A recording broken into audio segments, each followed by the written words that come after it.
Set to go for another season of Diamondbacks baseball. It's opening day 2017. Arizona Diamondbacks baseball is presented by Sanderson Ford. It's April in Phoenix.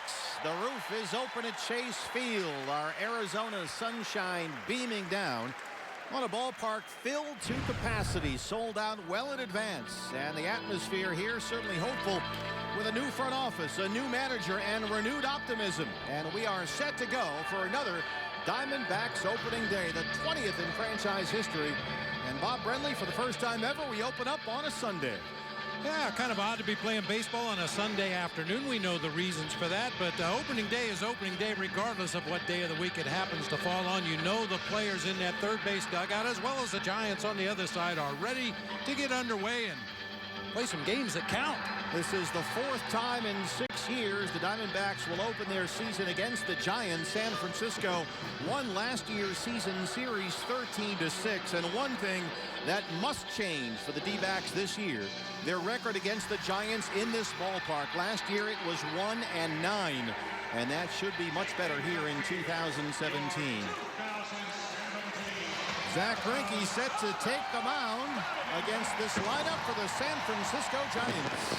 Chris Bochy once again at the helm of the San Francisco Giants, the dean of the National League West managers. Here's how he's going to line them up today. Denard Span out in center field, leading off. Brandon Belt down at first base. Hunter Pence out in right field. Buster Posey will be behind the plate. We're taking some fire here. Brandon Crawford at shortstop. Eduardo Nunez will be at third base with Jarrett Parker in left field. Joe Panik at second base. And Madison Bumgarner, the left-hander, on the mound. And your starting pitcher for the Diamondbacks, it's the right-hander Zach Greinke. Today's starting pitcher sponsored by Ram Trucks. Zach beginning his second season with the Diamondbacks, now 33 years old. Fully healthy and ready to lead what he called a very talented pitching staff and a team for which he insists he still has really high hopes. Third opening day start for Zach Greinke. He's 9-2 against the Giants in 14 career starts with an ERA right at 2.5. This is a team he's very familiar with the exception of maybe Jarrett Parker and Eduardo Nunez. So Zach Greinke, I'm sure, has a great game plan to go against this Giants offense today. Let's take a look at the Diamondbacks around Zach Greinke. Our Eye on Defense is brought to you by Nationwide Vision Center. That's a very welcome sight out in center field. Number 11, A.J. Pollock, after injuring his elbow last year, missing most of the season. He's getting the nod opening day out in center field. He'll be flanked by Yasmani Tomas in left. David Peralta in right. It'll be Jake Lamb and Chris Owings on the left side of the infield with Brandon Drury and Paul Goldschmidt on the right side. Jeff Mathis getting the nod on opening day, and he'll be catching pitches from right-hander Zach Greinke. This game has been sold out well in advance. We are at capacity at Chase Field, nearly 50,000 here today. And the man calling the balls and strikes with all the pressure on him amidst the smoke of the pomp and the circumstance and the fireworks and the whole thing, it's Greg Gibson. Tim Timmons, Jim Wolf, and DJ Rayburn are umpires on the bases first to third. A lovely afternoon here in the Valley of the Sun, but we will have some shadow issues as the day moves forward and the sun sinks away to the west. You can see him creeping up just behind the home plate umpire right now. Just a perfect Arizona Sunday here for the 2017 opener as Zach Greinke steps up against Denard Span, and we are underway. The D-backs and the San Francisco Giants. Denard Span, his second season with the Giants. His numbers last year, 266, 11 home runs. Span came over from the Washington Nationals on a free agent deal prior to last year. Had a good spring.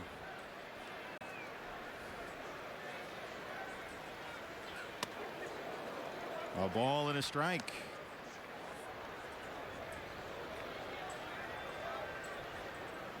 See Jake Lamb even with a bag at third. Lamb, Owings, Drury, Goldie, the infield third to first. This is popped up. Chris Owings drifting out into shallow left field. One down. Well, time now, BB, for your first of the year, your Valley Honda dealers. Key to the game.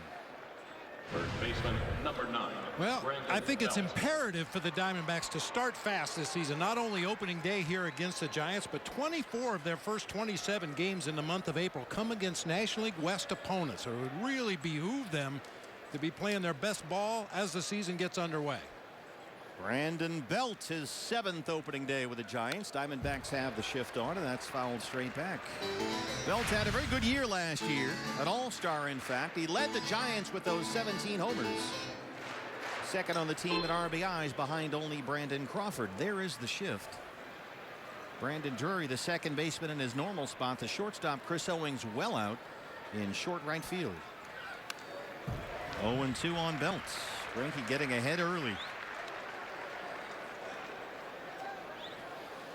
And much has been made about the velocity or lack thereof for Zack Greinke throughout spring training, pitching in the high 80s, touching 90 from time to time. Got up close to 92 for his best fastball this spring, but as we've talked about at length, not necessary for Zack to have maximum velocity and be effective. He hits spots, he changes speeds. That's what makes him effective.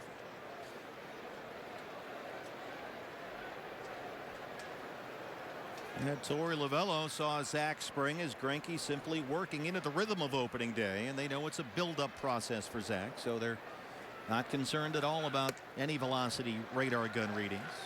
Because Mike Butcher, the pitching coach, has insisted, look, with Greinke, it's not as much about velocity anyway as it is about commanding the baseball. And this is a guy who, Butch says, knows how to pitch, and that's what the Diamondbacks are going to rely on.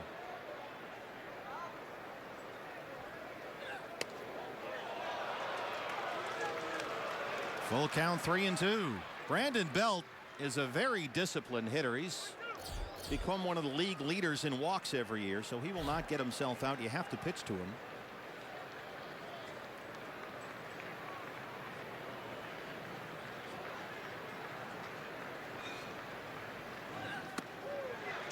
Didn't get the call from Greg Gibson. A one-out walk to Belt.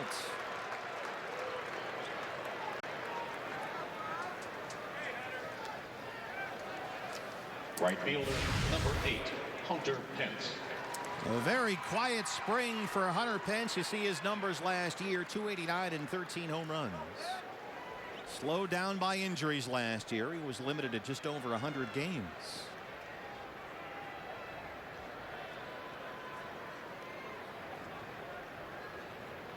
Goldie holding Belt on the bag at first. Ball one. Yeah, Pence had a little bit of a quiet spring. Hit only 183, but much like we've been talking about Zack Greinke and how he prepares for a season, I don't think Bruce Bochy's overly concerned with Hunter Pence as long as he's healthy and able to start 162 times. He had 60 at bats this spring. That was among the most on the team. Can't check his swing, and it's a ball and a strike.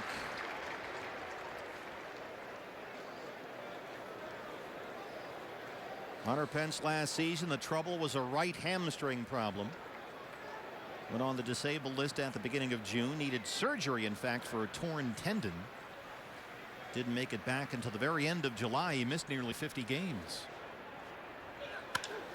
Knocks this one into center.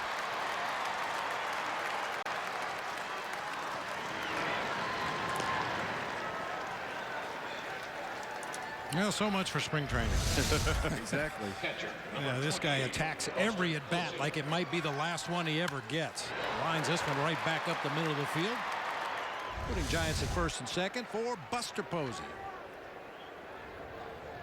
And Posey coming off a season in which he went through a bit of a power drain at the plate. Only 14 homers, the lowest total over a full season of his career. That OPS below 800, his lowest ever mark for a full season. He's got Belt at second, Pence at first, and one out.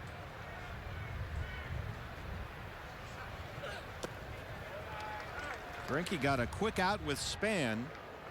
Was ahead of Belt, but lost him on a 3-2 pitch. And so Zack now up to 13 pitches, laboring a bit here. 2 on and 1 out. So many times last year we saw Diamondback starters have a long first inning. And that's going to be one key thing to watch this year. Try to avoid those 20 pitch firsts.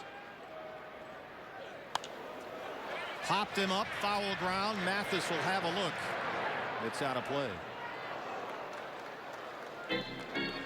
Diamondbacks with 3 catchers on the opening day roster. Jeff Mathis, the veteran, gets the nod today. Chris Iannetta here as well. And Chris Herman. Yeah, Torey Lovullo has said he's going to split it up pretty even unless one guy really takes charge and starts to swing the bat and handle the pitching staff. Whomever that guy is may end up getting more of the catching time, but it looks like Mathis and Iannetta are going to split it pretty even and work in Chris Herman not only behind the plate but at other positions. Yeah, we should see Chris play first base this year, corner outfield spots as well. Likely won't see him in center field like we saw at Coors Field in Denver last year. Certainly hope it doesn't come to that, as Greinke gets ahead of Posey 1-2.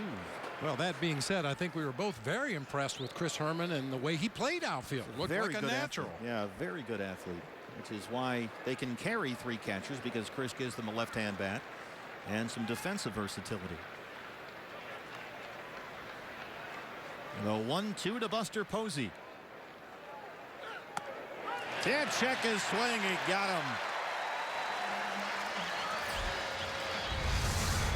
Good pitch right here. Starts it on the outer third. There's some slight movement away from Posey. Not sure if that was a cutter or maybe a little baby slider.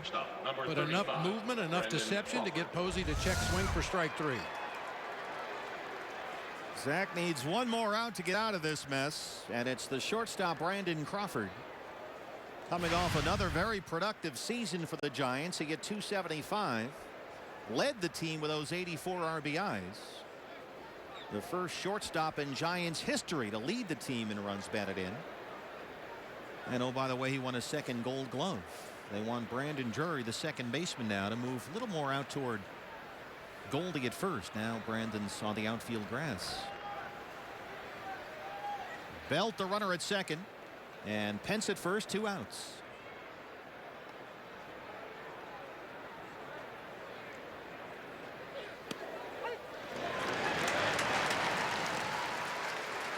Crawford, a key Team USA member of the World Baseball Classic.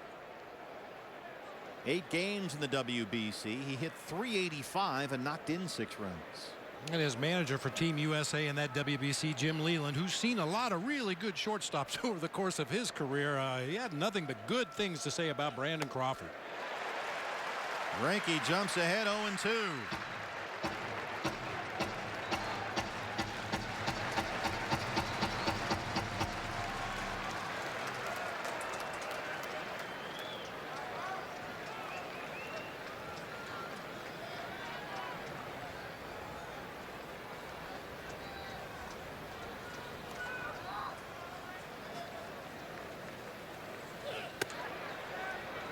Fastball missed upstairs at 92. So there's a 92 on the radar gunner for checking that type of thing today with Zach Greinke. That's what his fastball averaged last year. In the spring we saw it sit mostly around 89.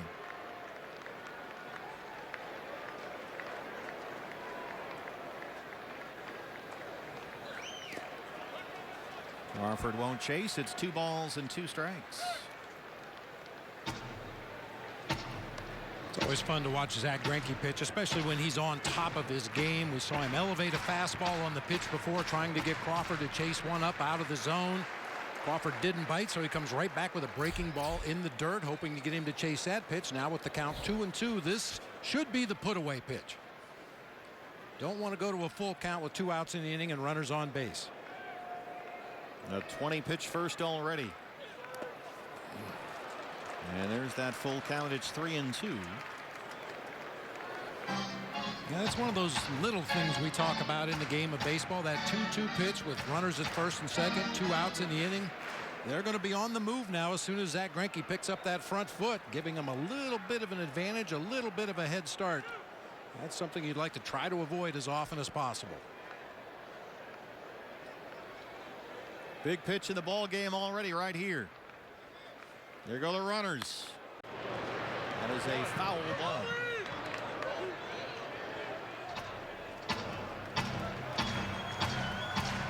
Of course, Zach Greinke's D-backs debut came in this ballpark last year on opening day, and it was a disappointment. It wound up a troubling omen for the season. So Zach, today a chance to erase the lingering memory of that opener against Colorado last year.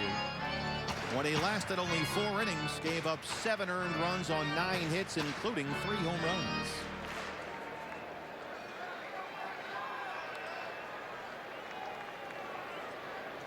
One more time to Crawford on 3-2.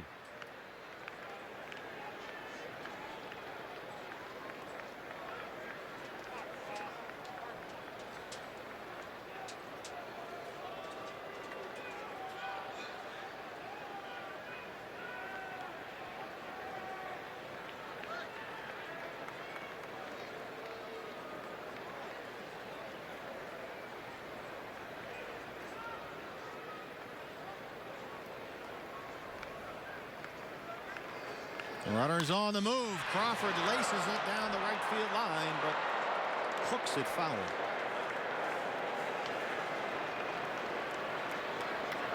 This guy's a tough out. Yeah, he sure is. He has developed into quite the offensive player. Initially, when he came up to the major leagues, he was viewed as a defense-only shortstop, but really worked hard on the offensive part of his game, along with the hitting coach Bam Bam Mullins for the San Francisco Giants, and he has become a legitimate threat offensively.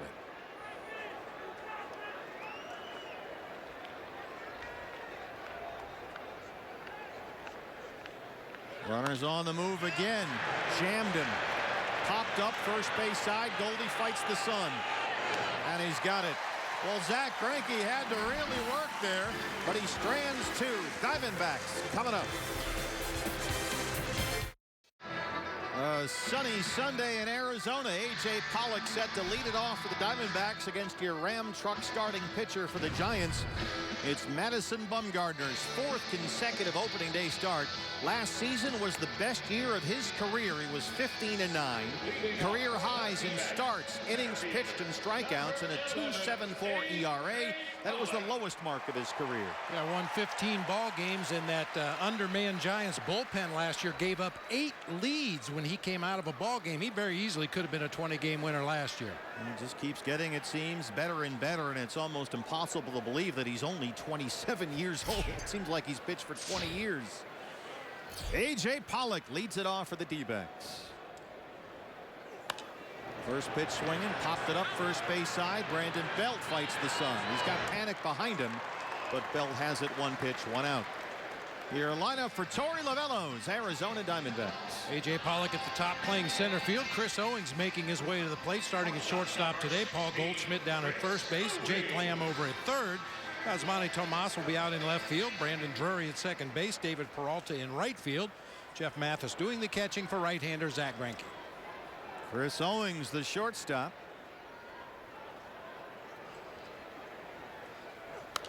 He swings at the first pitch.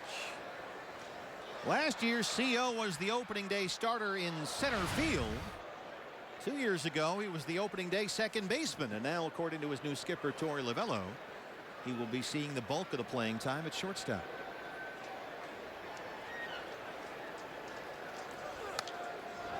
0-2.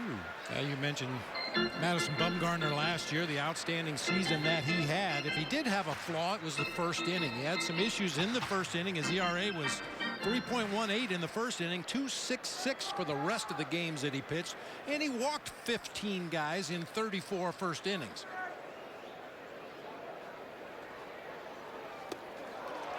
CO is swinging a miss. Posey chases it and completes the strikeout. All right, on defense for the Giants, brought to you by Nationwide Vision Center. Buster Posey behind the plate. Been a very accustomed sight in the National League West. Jarrett Parker in left and Art Span in center. Hunter Pence over in right. It'll be Nunez and Crawford on the left side of the infield, with Joe Panik and Brandon Belt on the right side. Madison Bumgarner on the mound, delivering pitches to Buster Posey. 6th opening day start for Paul Goldschmidt. Only Gonzo has more with 8. Bumgarner already 2 outs on 4 pitches. There's the strike. It's 0-1. Goldie last year nearly 300, 24 homers and 95 RBIs. Led the National League in walks.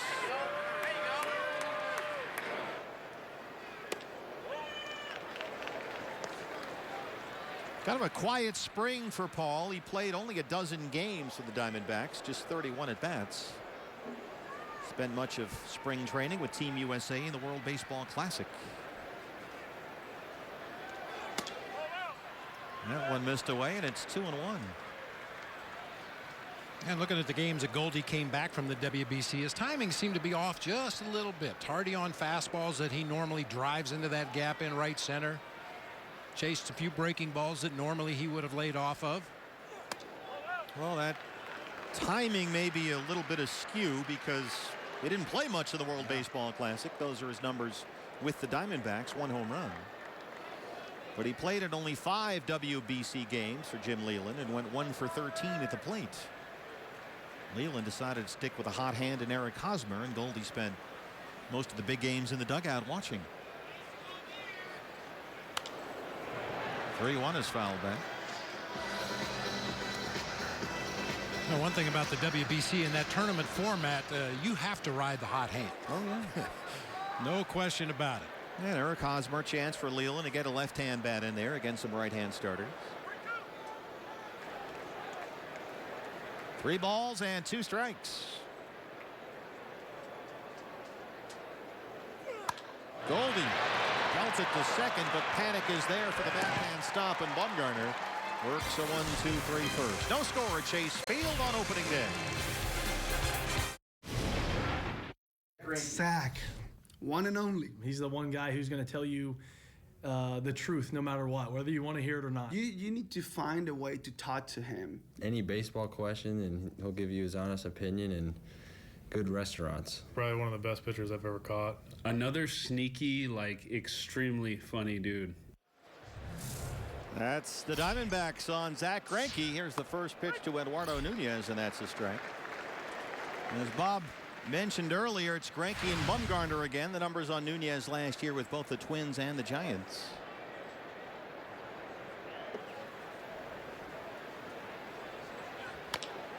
There's a tapper to third for Jake Lamb. Tricky play, and he's going to have to eat it. Nunez is aboard. Well, that was a funky hop. Yeah, and Jake playing deep down there at third base, tried to come in and smother it on that short hop, but couldn't quite get there. Has to stop in his tracks, fielded up there chest high, and then just couldn't find the handle. Not an easy play down there for Jake Lamb. Second hit for the Giants. Nunez aboard to lead off the second, and that'll bring up the left fielder Jared Parker.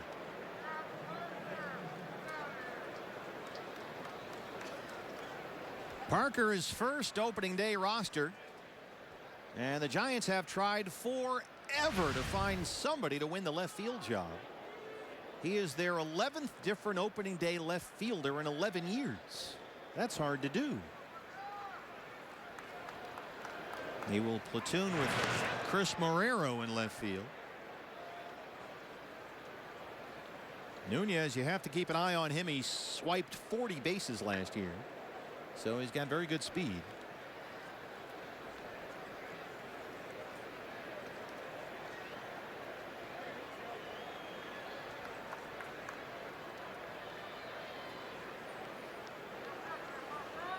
Parker's got some pop. Diamondbacks with 3 infielders on the right-hand side. A swing and a miss. Parker hit 100 home runs at the minor league level. He's got 11 at the major league level. He tries to lift the ball in the air to right field. Doesn't really have a lot of opposite field power, but he's very dangerous if you make mistakes on the inside part of the plate. Chris Owings, the shortstop, standing in the second base spot. Brandon Drury just about halfway between the first and second base bags, and Lamb all by himself on the left-hand side. Nunez takes off. The throw from Mathis is not in time. Nunez is in there.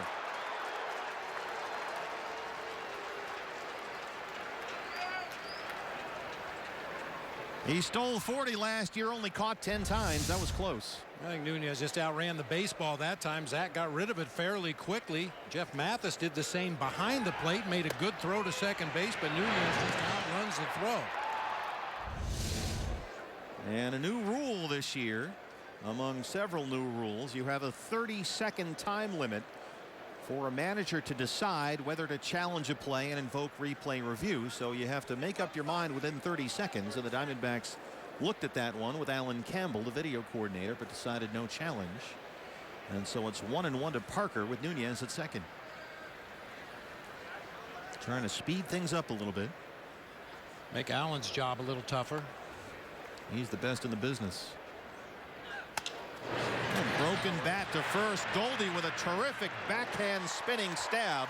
Nunez hit it third. What a play by America's first baseman. Boy, he just makes it look so easy. I mean, number one, the backhanded stop is beautiful. Plays that ball on a tough hop, but then look at him turn around and run back to his target. Anytime you're running toward your target and make that underhanded toss, there's a better chance you're going to lay it right out there in front of Zach Greinke, lead him right to the base.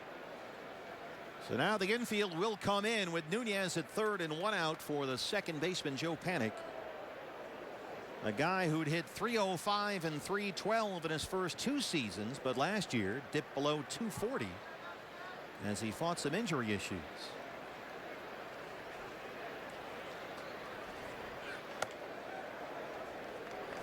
Panik went through a groin problem in early May, then missed almost all of July with a concussion. And when he came back from the concussion, he hit just .215 the rest of the year. That was over his final 57 games.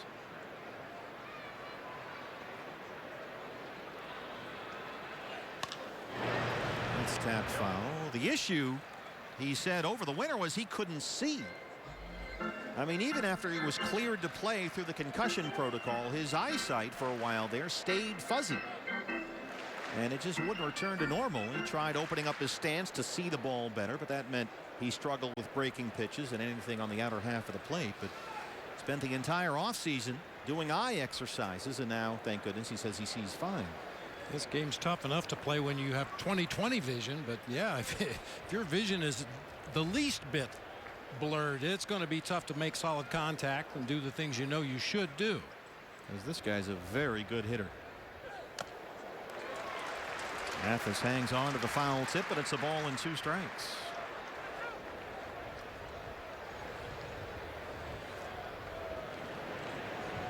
Nunez at third, 1 out. You've got the pitcher Mad Bum on deck, but with the way he hits, that really doesn't mean a whole lot. He's a hitter.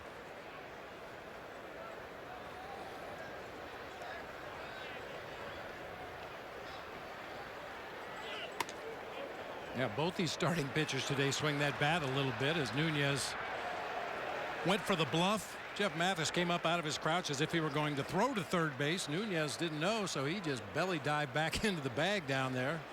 And Nunez has to be careful. He played all spring with a very sore right shoulder that needed 2 cortisone shots. 2 balls and 2 strikes on Joe Panik.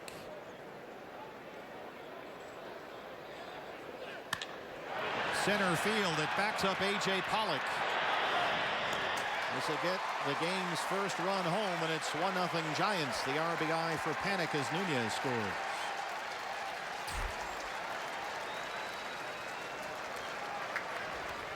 Pitcher number 40, Madison.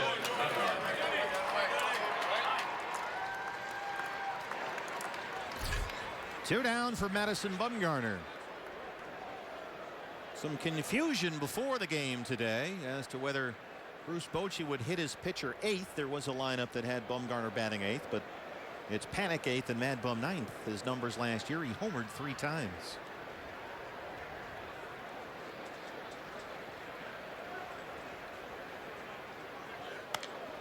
First pitch swinging, pops it up. This is out of play. Giants actually played a game yesterday. They were in Oakland. And they beat the A's 6-3 at the Coliseum as part of their annual Bay Bridge series. The Giants swept all 3 games in the spring training edition of that series this year. So they had a game in Oakland yesterday, then flew out here after that ball game. Diamondbacks, of course, had the day off. Chance to watch 2 terrific Final Four games over in Glendale. 1-1. Did you catch those games yesterday? Oh, yeah. Boy, they were something. Outstanding. Second game was a little sloppy early, but it really was exciting at the end. And former Sun star Grant Hill was here today throwing out the first pitch. Bumgarner can't check, and it's 1-2. You got Carolina or Gonzaga?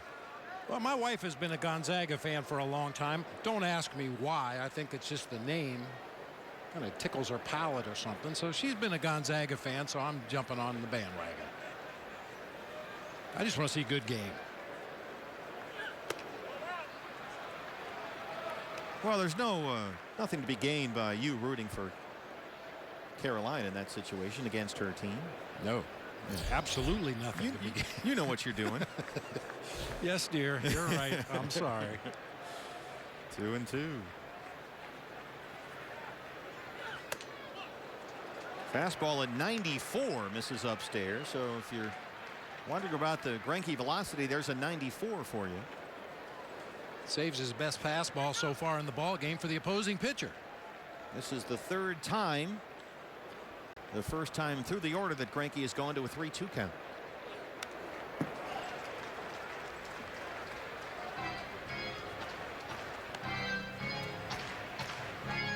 We can give you all Madison Bumgarner's offensive numbers and his home runs and all the things he's done at the plate, but that swing right there on a 3-2 breaking ball, able to get a piece of it and stay alive in the at bat, that doesn't happen very often with an opposing pitcher.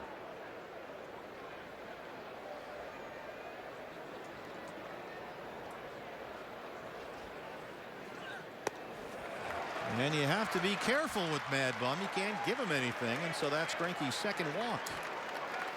Interesting little note in the Giants media notes today. Only 3 players in Major League Baseball have hit home runs against Clayton Kershaw, Zach Greinke, and Jacob deGrom of the Mets. Giancarlo Stanton, Carlos Gonzalez, and Madison Bumgarner. All right, then. One of these things is not like the others. Denard Span popped up the shortstop to lead off the ball game. So a pair of 20 pitch innings for Greinke to open things up. That fastball misses up. It's 1-0 to Span. Span had a good spring. He hit .305 with a couple of home runs. It was an unusual offseason for Denard Span. He didn't have to rehab any surgeries. First time in a while he's been able to just get ready for the season. Usually he's recovering from some kind of operation. Well, this guy had a run of surgeries not too long ago. He was constantly breaking down. In fact, over one 10-month period, he had 3 surgeries as Mathis comes out to check with Greinke. Yeah, and because he was able to focus on baseball activities rather than rehabbing injuries, a little tweak to his swing this year. His setup is the same. He stands very upright in that left-handed batter's box, drops down into an exaggerated crouch as the pitch is delivered, but trying to get a little bit more lift in his swing.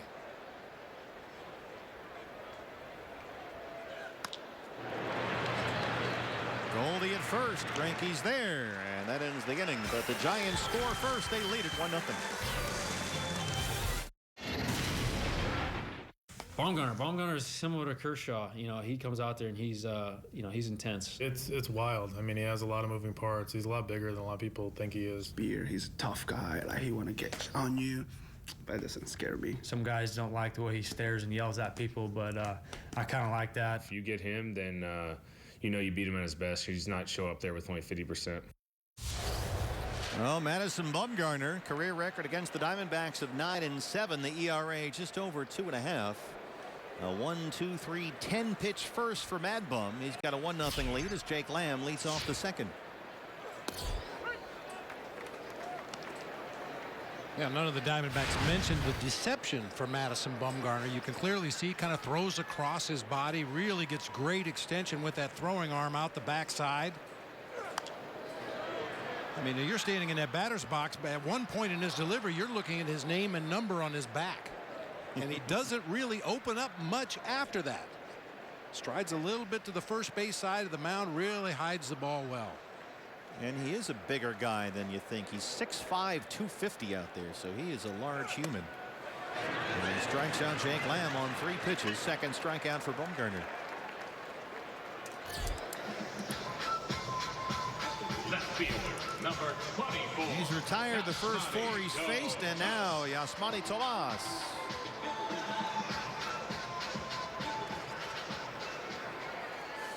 Tomas, some big power numbers last year. 31 homers, 83 knocked in. He did not get the chance to have a super productive spring training. Had to sit down 3 weeks last month with an oblique strain, and he finished the spring just 3 for 26.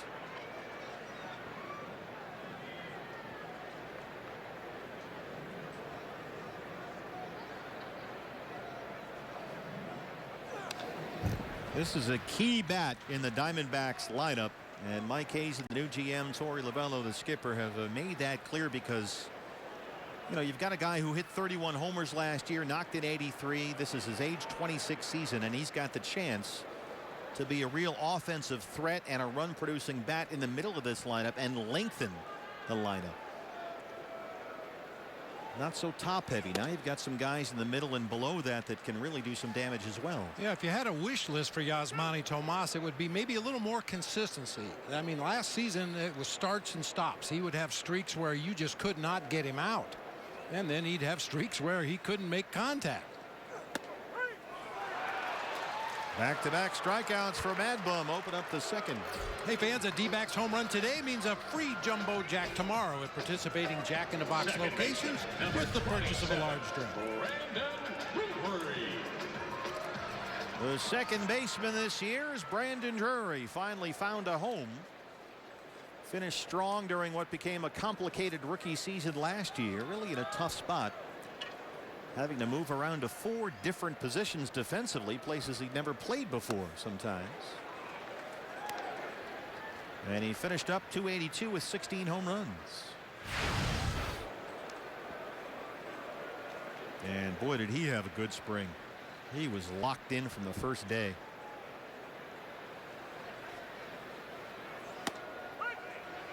Bumgarner ahead quickly, 0-2.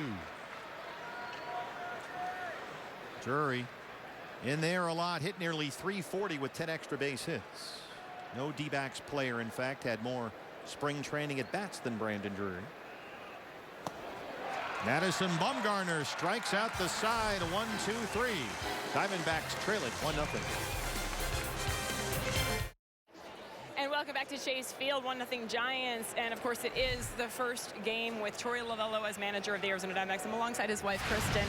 And Kristen, I know his mom Grace is here, his sister Linda, son Connor, among about 70 family and friends. What were his nerves like today?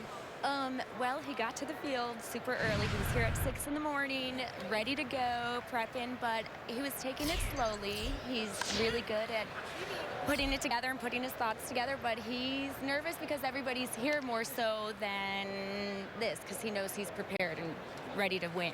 Yeah, no question that, you know, he said he'd be emotional today, knowing that family and friends are here, and also with the loss of his father back in January. Oh, look it. That's not fair that you asked me. Yes, unfortunately, his dad passed away in January, and he was around to know that Torey got the job, so that was very fun and exciting for us. And he's just carrying a heavy heart, but his dad's here with him, and family's here, and we all have Sam in our minds today. So. He appreciates the support. I know that. He mentioned it a number of times to the media. I do know that everyone in section 132 over there, they came in on a party bus. And you guys set that up for them, right? Absolutely, absolutely. You know, everybody came in from out of town. We have people from 6 different states here. So we decided to make it a big special moment for them. And they came on a bus, had a video, and all piled in together. So, and we're going to party after the game at our house. So we're looking for a win today. Now, one last thing for you. I mean, it's been your lives baseball. And what does it mean to see him managing at this point, reaching this point in his career? It's absolutely wonderful. And it means a lot because we have sat here and we've been the lowest level to the highest level. And for him to have a dream and to be able to reach it and achieve it is pretty special. So it means a lot for us. Kristen, thanks for the time. Thank you. Steve and Bob. Thank you, Jody. Torey Lovullo, the skipper, D-backs third manager in 5 years. Zach Greinke with a 2-2 count on Brandon Belt to open up the third. Torey, hired in November, he spent 4 months walking down what he called a long runway, waiting for that first workout. And his goal, he said at that point, was for his players to be able to tell a really good story at the end of the year. And we all certainly hope for that. Called strike 3.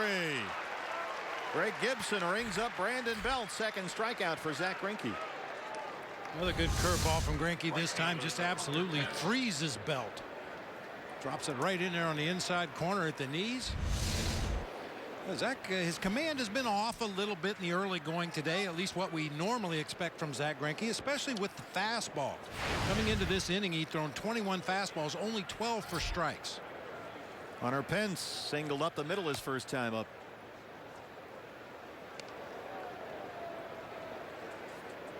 Hey, you saw the reaction by Zach after that first delivery to Hunter Pence out of the strike zone. He was upset with himself. I constantly refer back to Greg Maddux, because Maddux always had a game plan against every hitter he faced. And he wanted to throw first pitch fastball. He's going to swing at it. If I throw it at the top of the zone, he'll foul it off, and then I'll throw a sinker on the back door, a changeup in the dirt. And it was almost scripted what he was going to do to opposing hitters depending on game situation.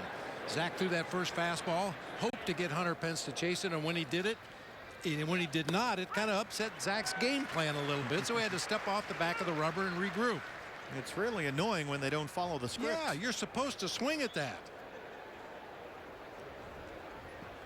Well, he's had to work hard. Already over 50 pitches. Jeff Mathis behind the plate today. Fastball away, missed at 92, and it's 2 balls and 2 strikes. And we've already seen Jeff Mathis make a couple trips to the mound in the early going, and I think you'll see a lot of that early in the season for the Diamondbacks catchers and pitchers. Just spring training is one thing. You just want to see their stuff and how it moves. But as you get into the regular season, that's when you really start developing game plans and attack plans, like striking out Hunter Pence.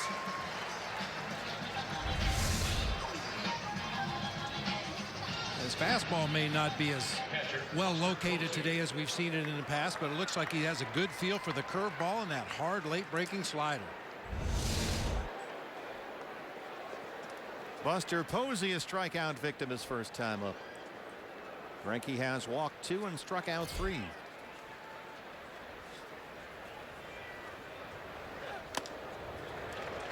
Mathis hangs on, 0-1 on Posey.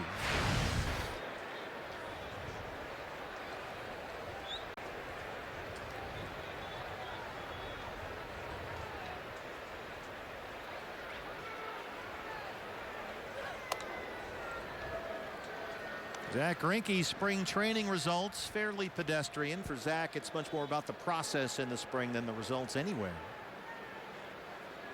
His last start was Tuesday against the Mariners in Peoria. That one missed. Greg Gibson says ball 2. So when Zach finished up his spring, he said he was throwing the ball pretty close to where he wants it to end up. Threw a lot of strikes on Tuesday. Felt more comfortable with runners on base. He's worked with all the catchers, so that's pretty cemented right now, he says, and he's good to go.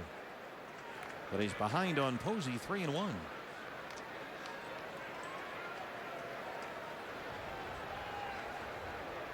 "60 pitches, 34 strikes. Brandon Crawford would be next. And this is one of those counts where fastball location really enters into the equation. Not an automatic fastball count, but I'm sure Buster Posey's waiting on a heater, and he's way out in front of a changeup.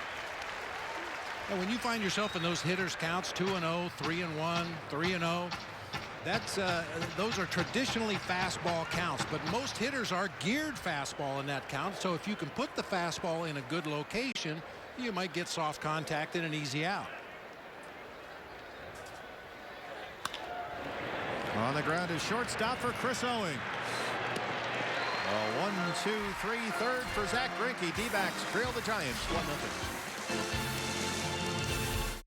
A sellout crowd on opening day at Chase Field. D-backs trail the Giants 1-0. Fans only T-Mobile lets you stream, post, and stream all things MLB. With T-Mobile One, unlimited data means unlimited baseball. I had some teammates that could have used a pacifier. And some players, I bet, as well. David Peralta leads off the third against Madison Bumgarner. Peralta, 251 and 4 homers last year. Limited to fewer than 50 games with that nagging wrist problem that finally needed surgery. Tapped to second for Panic. Well, Bumgarner 7 up, 7 down. He had a 10-pitch first. and then struck out the side in a 10-pitch second. He only needed 10 pitches to strike out the side in that second inning.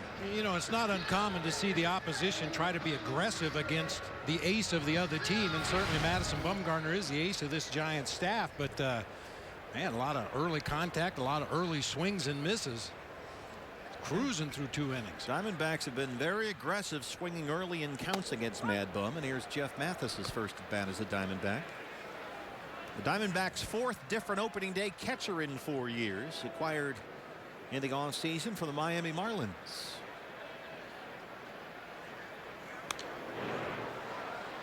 And Mathis, like most of the Diamondbacks, quickly down 0-2. Mathis, a veteran, just turned 34 years old just a couple of days ago, in fact. Didn't play a whole lot this spring. He only had 21 at bats, but he hit nearly .430. A lot of Jeff Mathis and Chris Iannetta, for that matter, as well. A lot of their work in spring training was spent on those bullpens. You know, catching every pitcher, making sure they got to see each and every guy that could possibly be on this pitching staff once the season started. Yeah, Mathis parts of a dozen seasons of the big leagues. He's a career 197 hitter. He's back there for his glove and the way he handles the pitching staff. The guy Torey Lovullo figures will probably catch about 60 games over the course of the year. Chris Iannetta somewhere between 60 and 70, leaving the rest for Chris Herman, who will also play some first base and outfield. Mathis gets it in the air to center field, and Art Span's out there. 2 outs.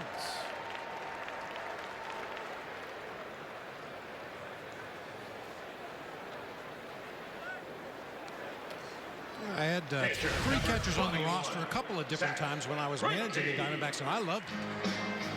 I've told the story in the past. I don't remember specifically the game situation, but we pinch hit for Damian Miller in the 5th inning of a ball game one time. You don't get the chance to do that too often. No, but when you have 2 backup catchers behind your starter, and you think that maybe that 5th inning at bat could swing the ball game, and you've got weapons like David DeLucci and Rubio Durazo on the bench, I loved having that 3rd catcher. It really is a luxury, and they have that because, as we mentioned, of Chris Herman's left-hand bat and his versatility.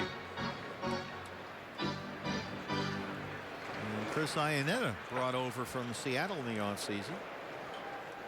Chris had a great spring with the bat, really hit the ball well.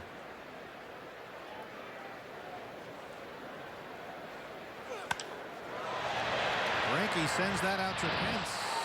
And it's 9 up, 9 down against Madison Bumgarner. Diamondbacks trail it 1-0. 4th inning at Chase Field. D-backs trail the Giants 1-0. Time now for our Coors Light Cold Hard Facts. Most consecutive seasons winning at least 13 games. Madison Bumgarner and Zach Greinke, today's starters, tied with 6.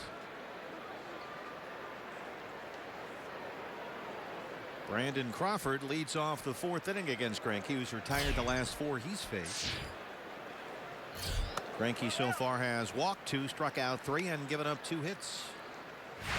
Crawford popped up his first time up there. Diamondbacks see a lot of Brandon Crawford, obviously. 19 games last year, and Crawford started all but 1. He homered twice, but for the most part last year, the Diamondbacks did a good job with Brandon Crawford. He hit just over .230 versus the D-backs last year. Yeah, Crawford's another guy that has pull power to right center and right field, but if you can get him to hit the ball in the air to center field or left center field, doesn't really have the kind of opposite field power that you see from a lot of power hitters. Here are Crawford's career numbers against the Diamondbacks. About a .250 hitter.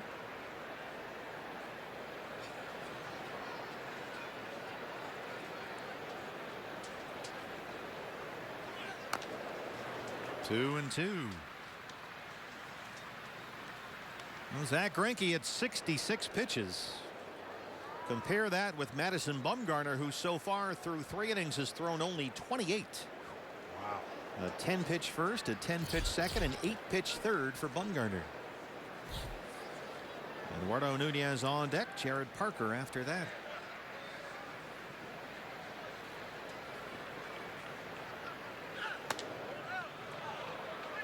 92 miles an hour on the fastball. Greg Gibson says full count 3-2. That's already the 5th full count against Greinke today.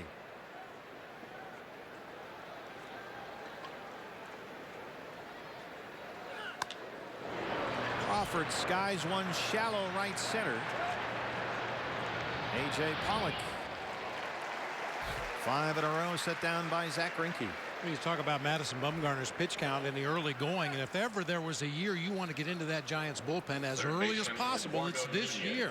A lot of very familiar names are gone from that Giants bullpen. Sergio Romo, Javier Lopez, Jeremy Affeldt, Santiago Casilla all have moved on or retired.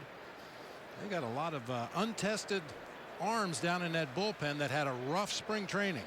Yeah, they spent $60 million on a closer, Mark Melanson, as Eduardo Nunez steps in. But the question is, how are they going to get there?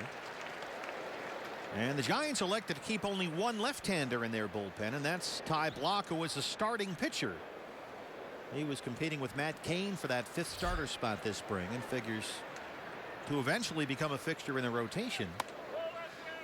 They had acquired Will Smith, but he just had Tommy John surgery, so he'll miss the entire year. So Block is the only lefty back there, and he's only pitched in relief 4 times in his professional career. 70 pitches for Greinke, 40 strikes. Tomas. He won't get there. It's over his head. And Eduardo Nunez, 2 for 2, a single and now a double.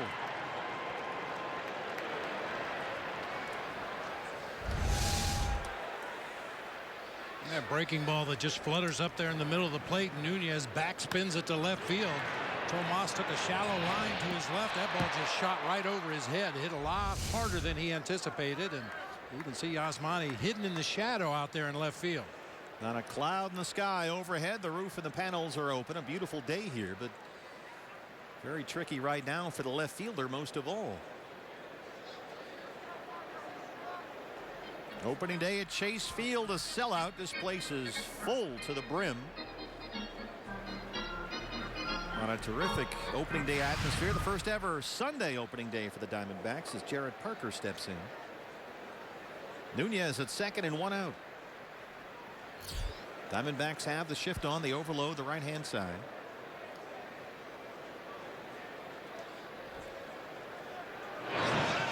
Close at second for Nunez, who's already got 1 stolen base today. He stole 40 last year. And you can see him with that right shoulder. That's the bad shoulder for Nunez. He's kind of feeling it out right there. That's been a problem for him all spring long. He had 2 cortisone shots in that right shoulder not too long ago.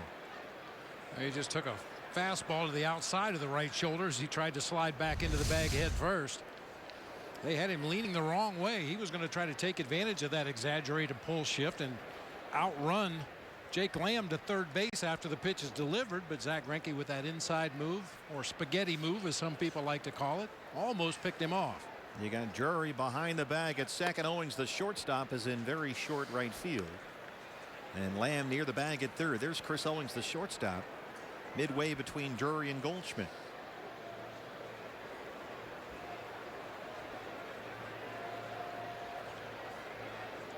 One 1-0 on Jared Parker. Grounded out his first time up.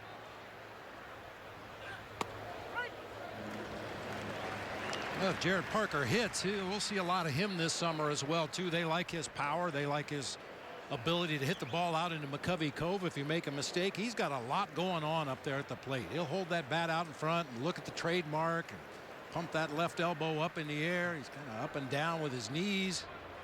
He's been a guy who always strikes out a lot, but has made more consistent contact this spring. That one's on the roof of the D-backs dugout. Parker, 28 years old, still trying to establish himself as a major league player. But the issue has been the strikeouts. Last year, just under 130 at bats. He struck out 44 times. And he does a lot of nice things up there, but striking out 30% of the time is not one of them. And Greinke's got him down 1-2.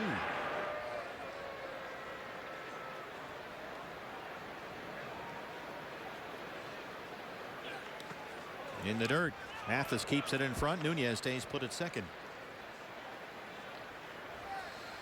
Is there a way to quantify how valuable plays like that are? Keeping that runner at second base in that particular spot with that pitch in the dirt? I'm sure that our sabermetrician friends are working on that right now, but you're absolutely right. This saves 90 feet right here. Blocking that ball in the dirt, getting to it quickly enough to hold Nunez at second base.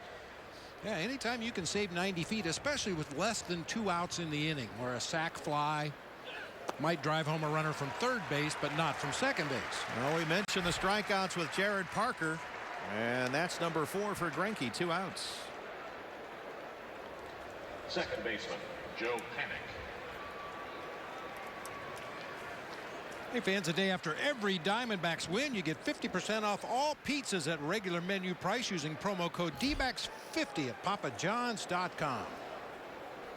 One more big out for Zach to get here in the 4th. It's Joe Panic, who drove in the game's only run with a sac fly to center in his first plate appearance.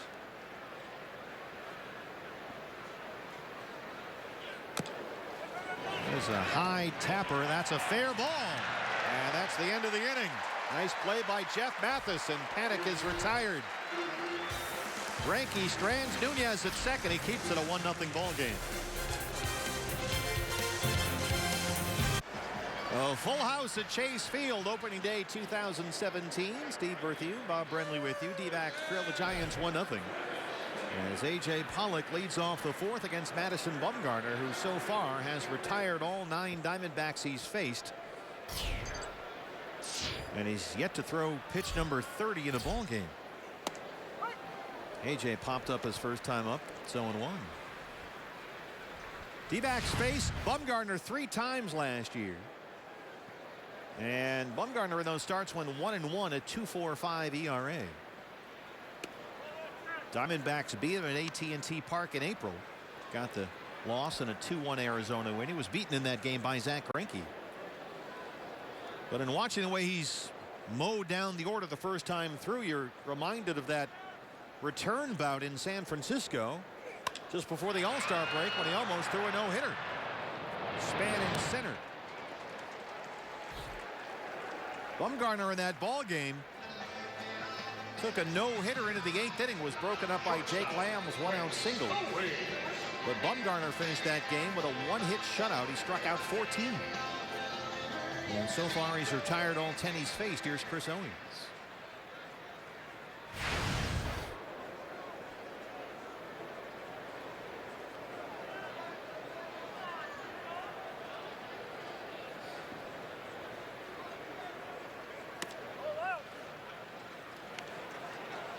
We saw last year Chris Owings fully healthy from that shoulder surgery following the torn labrum suffered in midseason 2014, and then that long recovery through the 2015 season.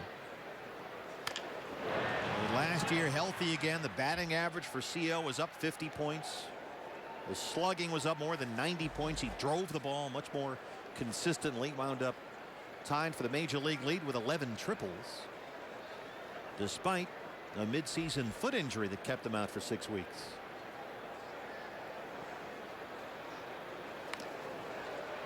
One and two. Boy, and a healthy Chris Owings in the lineup on a regular basis gives you that element of speed as well. He led the majors last year in stolen base percentage, 21 out of 23, and would probably have run even more if given a full-time green light. Well, when we saw him play center field as he did early in the year, we really saw how he can run. 21 stolen bases, caught only twice.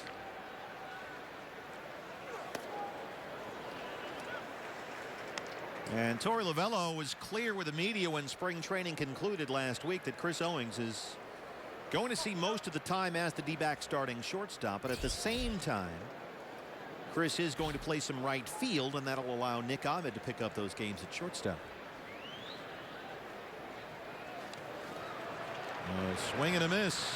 Posey completes the strikeout. That's 5 for Madison Bumgarner. Hey fans, anytime the D-backs score 5 runs or more, Taco Bell is giving away 3 free tacos with the purchase of a large drink between 4 and 6 the following day at participating locations. D-backs still looking for their first hit, their first base runner. Goldie grounded out his first time up.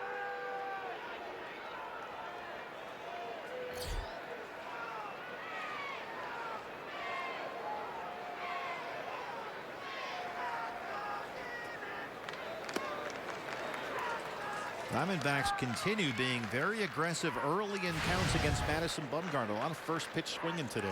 And not always first pitch fastballs. We've seen a couple of Diamondbacks hitters chase that first pitch slider. I never really had much of an issue with a guy swinging at a first pitch if it's exactly what you're looking for, which is usually a fastball in a certain location, exactly where you like it. If you see a pitch in that zone, yeah, swing at it. But if you go up there in your mind, I'm looking fastball, middle in, belt high, and they throw you anything else, you should just go ahead and take it. Maybe he was looking first pitch slider. High in the air. Left center field. Parker in the shadow. Madison Bumgarner has retired the first 12 Diamondbacks. D-backs trail at 1-0. Offenses have been stifled here early. Giants lead at 1-0 as we head to the top half of the fifth inning. Time to take a quick look at our Geico This Day in Baseball History. As a matter of fact, it's today. Greg Schulte is calling his 20th Diamondbacks opening day game today. And the governor, the countdown is on to 3,000. We anticipate that he will call his 3,000th Diamondback game later this month. I think we're supposed to be in San Diego that day. Madison Bumgarner leads off the fifth inning. Hope he's not on a cruise or something. He might. Well, San Diego maybe will be. Have to check with Nancy on that. Well, through 4 innings so far, Bob, how has Zach Greinke looked to you? Inconsistent, especially struggling with his fastball command, which is usually his calling card. 77 pitches coming into this inning, only 36 of them fastballs, and only 18 of those for strikes. So half the fastballs that he's thrown have missed the zone. Now, some of that is by design when he gets ahead in the count, or if an aggressive fastball hitter's up there, try to elevate and get him to swing early. But normally those numbers would be a lot higher strike percentage on that fastball.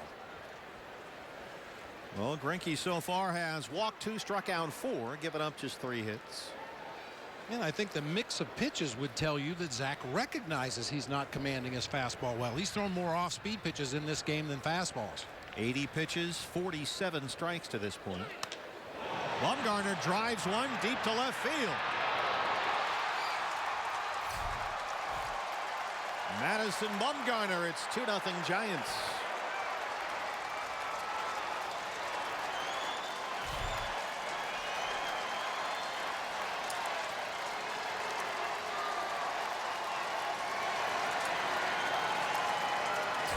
There's an old saying in this game, a pitching coach will tell his starter as they walk in from the bullpen, if you shut him out and hit a homer, you can't lose. Well, Madison Bumgarner following Dave Righetti's advice. Long solo home run to left center field. Boy, he got a high fastball from Greinke, and he yanked it.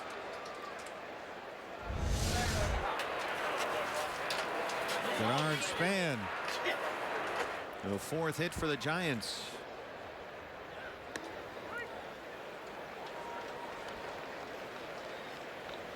Span has popped up, grounded out, 0 for 2.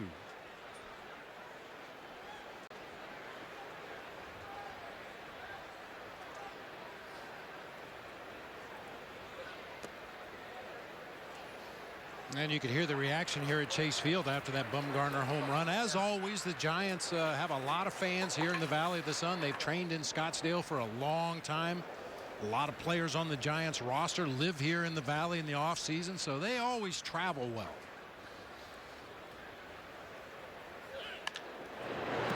Yeah, winning 3 World Series also helps. A lot of black and orange all over Old Town every spring. Giants fans here. And this year they got to hang around for opening day. We'll play a 4-game series with the Giants to start things off. Off day tomorrow. And then games against these Giants Tuesday, Wednesday, and Thursday. Then Cleveland's back here for a weekend series. 2-2 to Denard Span.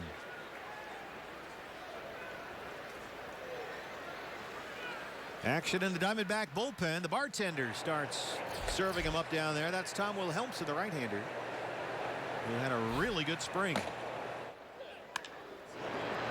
Popped up. Very shallow left field. Tomas in the shadow. And that's the first down in the 5th. Greinke approaching 90 pitches.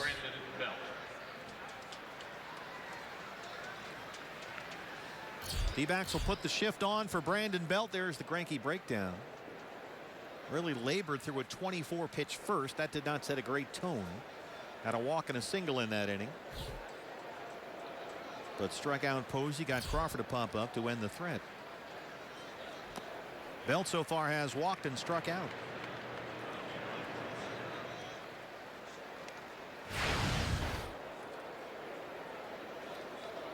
Brandon Drury back on the outfield grass, but in his second base spot. Chris Owings well out there in short right. And Jake Lamb, the third baseman, playing with a shortstop would normally be. He's right in front of the second base umpire, Jim Wolf.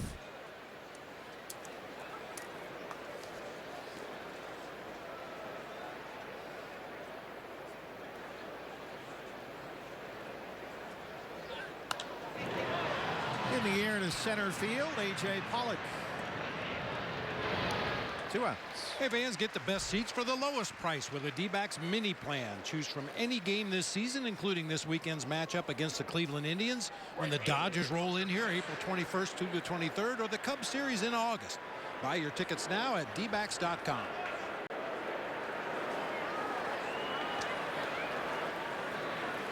Opening day sold out well before first pitch. We are filled to capacity on this opening day 2017 at Chase Field. Hunter Pence, a single and a strikeout. He's 1 for 2.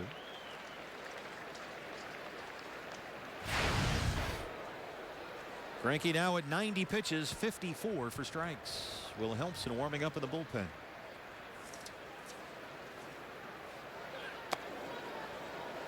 D-back so far trying to solve the mystery of Madison Bumgarner. Bumgarner has homered, and he's also retired all 12 Diamondbacks he's faced. He's got 5 strikeouts. He struck out the side in the second on 10 pitches.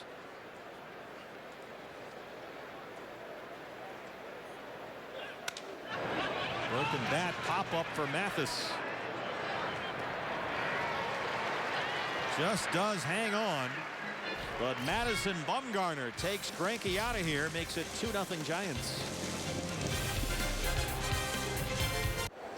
Jake Lamb will lead off the bottom of the 5th against Madison Bumgarner. D-backs trail the Giants 2-0. And fans, don't miss the first bobblehead of the year. It's the Jake Lamb bobble. It's coming up this Saturday. Diamondbacks and Indians, courtesy of Arizona Sports 98.7 FM. Get your tickets at dbacks.com and get your Jake Lamb bobblehead. This Saturday, here are the lovely Mike and Vanessa modeling the Jake Lamb bobblehead, which has been the talk of camp so far. Yes, because of the soft, fuzzy Seriously, lamb. you've rubbed all the fur off that thing. No, there's still a little bit right here. Just a little bit around the end part. Jake, Jake has been taking a lot of abuse about this bobblehead. What do you guys think? My favorite response was A.J. Pollock saying his first bobblehead and he's got a lamb in it. I love that. It's an unusual sort of direction to take it. He fouls that one off. And people better get here early for them because we only have 20,000. Not even only, but you know that a lot of people are going to want this fuzzy lamb with Jake Lamb. Sure. That's coming up courtesy of Arizona Sports 98.7 FM before Saturday's game against the Cleveland Indians, the Jake Lamb bobblehead. We're here with the lovely Mike and Vanessa, their first official visit to the booth of the season. You guys excited for opening day? This place is very full. excited. I know, sold out. The energy in here is just amazing. I love opening day every year. This is our 11th season, and it's just like, wow, every single time. And I know you guys are on your feet the entire game, and it's a good thing because check out these kicks. These are unbelievable. How do I show them? Let's see. They have Don't the hurt logos anything. on them. Yeah, you got. There you go. This is what I want. I always wanted Mike Bauer to come up here and take his shoes off. Good thing it's the first day he's wearing these. Good thing. Look at those. Those are awesome. Very nice. Now, where can I get those? At the team shop. They're available at the team shop for everyone. Oh, that's awesome. And they even have like the D-backs logo on the back and inside. Nice. And they're comfortable. I like them. Take that to the UN and start pounding the podium with it. 13 in a row set down by Bumgarner. He's got 6 strikeouts. All right, guys, thanks. All right, I know you got a lot thank to do. you. It's the lovely Mike and Vanessa Thank you for having us. here with the Jake Lamb bobblehead. That's coming up Saturday here at the ballpark. Thanks, guys. Got new shirts, new shoes, and everything. Nice. Yeah, they're ready to go. Yasmani Tomas. Hit the ground running. Yeah. Those shoes are seriously cool. Mm-hmm.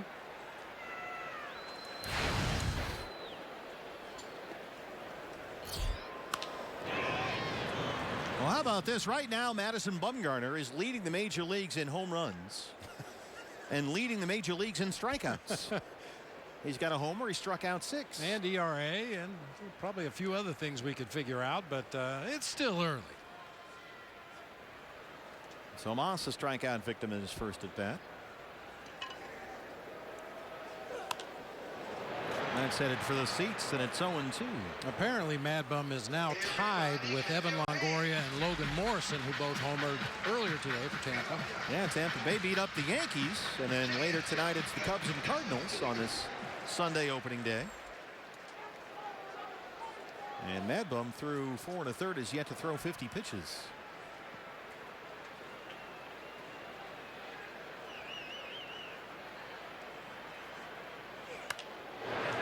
You saw Buster Posey give the sign there, a 1 with a little bit of a wrist curl. It kind of indicated he wanted the fastball up. That's exactly where Madison Bumgarner delivered it, and Yasmani fouls it out of play on the right side. Madison Bumgarner has yet to allow a base runner. He set down all 13 Diamondbacks he's faced. Curveball. Make it 7 strikeouts.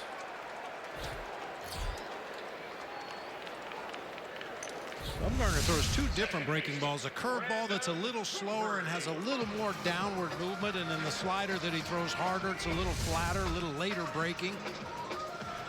Well, Bumgarner in the second struck out the side on only 10 pitches. He has struck out Lamb and Tomas in the 5th, and now here's Brandon Drury, who struck out his first time up.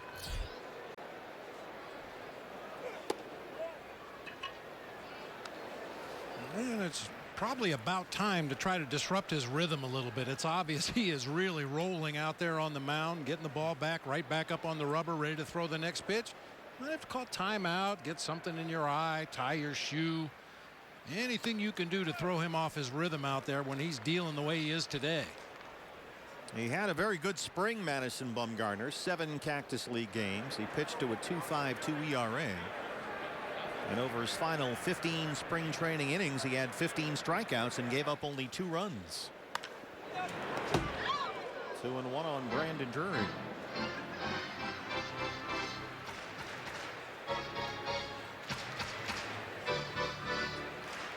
Giants lead it 2-0.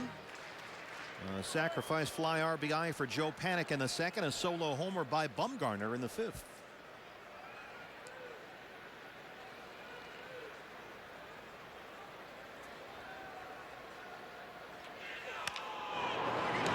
At third.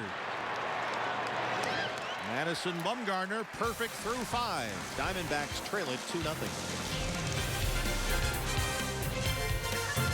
Hey fans, we invite you to participate in Gila River game nights by signing up at one of the interactive kiosks located right here at Chase Field during any D-backs home game.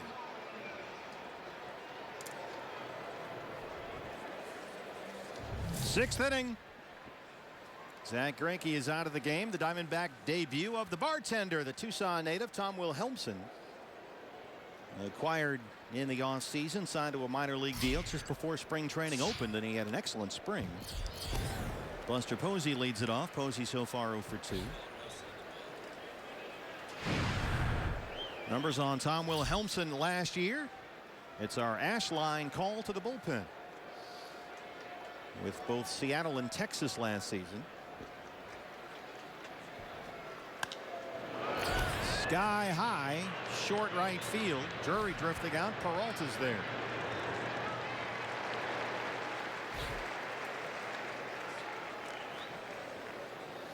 Tom Wilhelmsen making quite a fashion statement out there, wearing the pants right up there by the knees and showing so much of the black sock that you can actually see the stripes up at the top. Look at that. He's a big guy out there, 6'6", 220. Pitched very well out of the Seattle Mariners bullpen for 5 seasons, an ERA over his first 5 years in Seattle of just 2.97. And picked up 67 saves along the way. Here's Brandon Crawford. Drives this one toward the pool. Peralta looking up, and it's off the base of the wall. A one-out double for Brandon Crawford.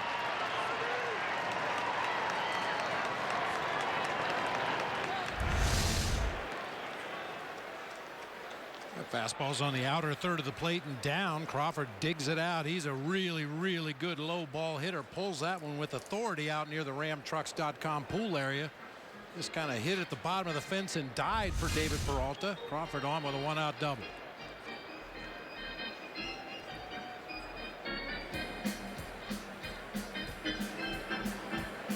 At the plate, third baseman, Eduardo. That'll bring up Eduardo Nunez, who's 2 for 2, a single, a double. He's got a stolen base. He's scored a run.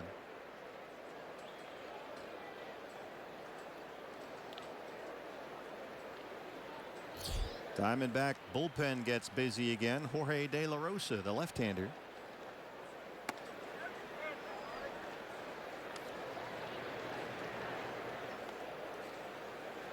Tom Wilhelmsen traded to Texas prior to last season. There's the former Rocky. In fact, De La Rosa was the Rockies' opening day starter here last year. And now he's a reliever with the Diamondbacks.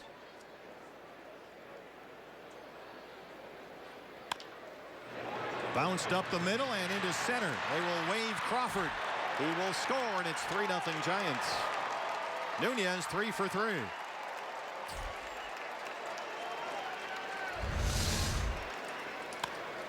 Just a high bouncer back up the middle of the field. Chris Owings was cheating over to the hole a little bit, which left a lot of room up the middle of the field, and Nunez took advantage with that RBI base hit. Well, the left-hander Jared Parker is coming up. Torey Lovello will go to his left-hander. We've seen Tom Wilhelmsen.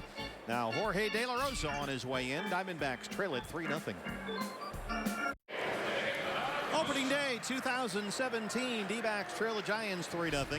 Fans, Pepsi is the official soft drink of your Arizona Diamondbacks. So stop by your local Fry's and stock up on some today. Pepsi, the official soft drink of the D-backs. The Diamondback debut of veteran left-hander Jorge De La Rosa, signed by the Diamondbacks to a minor league deal just after spring training began. And he was on this mound in this game last year as the opening day starter for Colorado. Diamondbacks scouted him this spring. They liked the velocity. They brought him in to compete for a bullpen spot. And with the left hand hitting Jared Parker due up, we'll get a pinch hitter at Scorkis Hernandez. Nunez at first after his RBI single.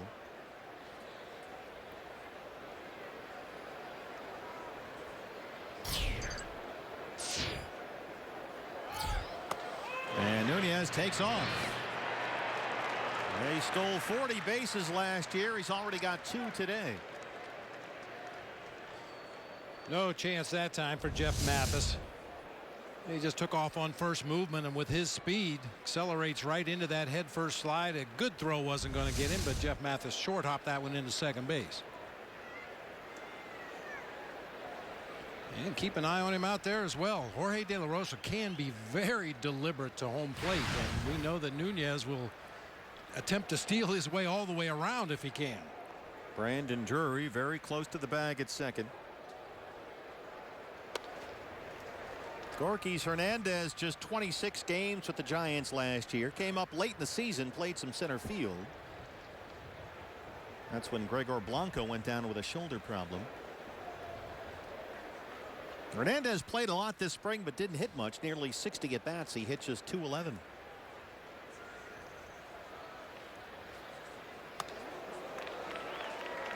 De La Rosa still got some zip on that fastball. 94. It's 1-2. Yeah, especially when he elevates. Gets a little extra hop on that four-seamer. Native of Monterrey, Mexico, a Valley resident for a long time. The Rockies' career leader in wins and strikeouts. He will work strictly out of the bullpen with the Diamondbacks. Mathis a block. He keeps it in front, but Nunez is in at third.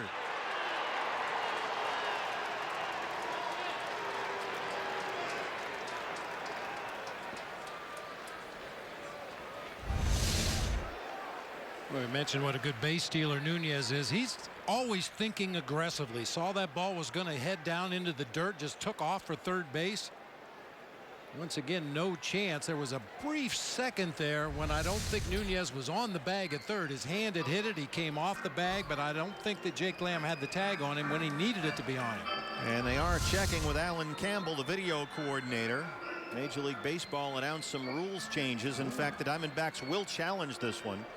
One of the rule changes is you only get 30 seconds to decide whether you will challenge a play and invoke replay review. And Torey Lovullo is going to take a shot right here. Yeah, it looked like Jake may have gotten that tag on the back of the left calf when Nunez was not in contact with the base. Kind of tough to tell from the angles that we've shown you so far, but Alan Campbell gave it a look and decided it's worth checking on replay. They tweaked replay just a bit this year. As we mentioned, you only get 30 seconds to make up your mind. There are conditional 2-minute guidelines for the replay officials to come up with a decision in New York. And when a manager has exhausted his challenges for the game, the crew chiefs can now invoke replay review for non-home run calls beginning in the 8th inning. It had been the 7th inning before. And they've looked at this ad nauseum over and over in New York, trying to come up with a rule about staying on the bag, and there's really no way to police this, and the bottom line always ends up being, we are told, they just keep telling the players, look, even if you beat the throw and overslide the bag, you're out. You have to stay on the base. And they're showing a replay review right now with the DBTV board here in the ballpark. And I think the 30-second rule will eliminate some of those that we've seen in the past where you have to break it down almost a split second at a time, and the guy's cleat may have popped off the bag for that split second. Yeah, it's kind of a ticky-tack thing, but there's really no way around it. I mean, if you can freeze frame the video and the guy is off the base and the glove is applied with a tag, I mean, what can you do? This is some of the things that you inherit when you bring replay into the game. You have to make those decisions much more quickly now, so it doesn't give the replay guy an opportunity to break it down as much in detail as they did last year. You've got to make a decision, yay or nay. He's out. He's out at third. Greg Gibson gets the word from New York. So Nunez is erased. Torey Lovullo wins his first challenge as D-back skipper. Here's one more look. Oh yeah, he's clearly off the bag, and there's the tag just before the foot got in there. DJ Rayburn, the third base umpire. So it's a 2-2 count on Hernandez with 2 outs. The base is empty.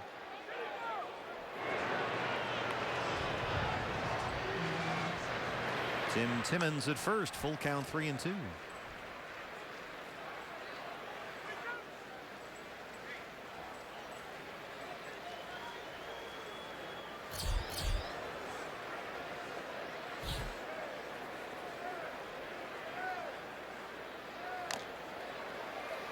And something for Torey Lovullo and his staff to file away. Brings in the lefty to face Jarrett Parker, and Bruce Bochy immediately takes Parker down for the right-handed hitting Hernandez. Now, as the season progresses, maybe Parker will show that he can handle left-handed pitching a little better. Maybe Bochy will be less likely to pinch hit for him in certain situations, but at least in the early going, something you need to know moving forward. He will take Parker down if you bring in a lefty to face him. Called strike 3. Greg Gibson rings up Gorkys Hernandez. Diamondbacks still looking for a base runner. They trail it 3-0. Our Cox high-speed highlights so far. Madison Bumgarner 15 up, 15 down. He's got 7 strikeouts. I think the Diamondbacks offense wouldn't exactly call these highlights, but Madison Bumgarner, one of the best in the game, and he is on top of his game here in the early going. Well, it's not early anymore. Top of the 6th, bottom of the 5th, rather. It's the bottom of the 6th. Yeah. It's spring training for everybody. Wait, no, it's not anymore. Flipping my scorecard back and forth. There it is. Diamondbacks have not had a base runner. Madison Bumgarner perfect through 5 as David Peralta does indeed lead off the home half of the 6th. And he's down 0-2. Starting this inning, Bumgarner had faced 15 Diamondbacks hitters. He'd gone strike 1 to 11 of them, had 6 0-2 counts, and 8 times threw 3 or fewer pitches to get the out. I saw Gorky Hernandez, who hit for Jared Parker, stage in the game. He's now in left field. Well, it's time to start trying to jinx him. There have been 23 perfect games in Major League Baseball history. The last one was King Felix Hernandez against the Tampa Bay Rays. That was August of 2012. Of course, the Giants have had a recent one. Matt Cain, who won their 5th starter's job this year, threw a perfect game in June of 2012 against the Astros. Bumgarner wanted that one. Yeah, a little bit of a balk by Greg Gibson. The home plate umpire looked like he was going to come up out of his crouch and ring up David Peralta. He just kind of started up and then stopped.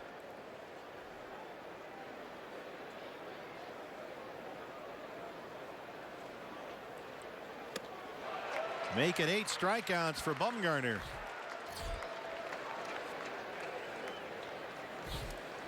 Well, he's got it all working today. There are games when Madison Bumgarner will become a 2-pitch guy and just fastball sliders all afternoon, but he's feeling that curveball today. A good one right there to strike out David Peralta.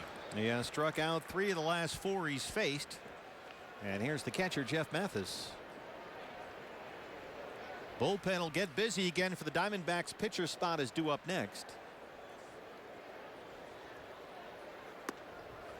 And I think that's, Nick Ahmed in the on-deck circle. Mathis flying out to center his first time up.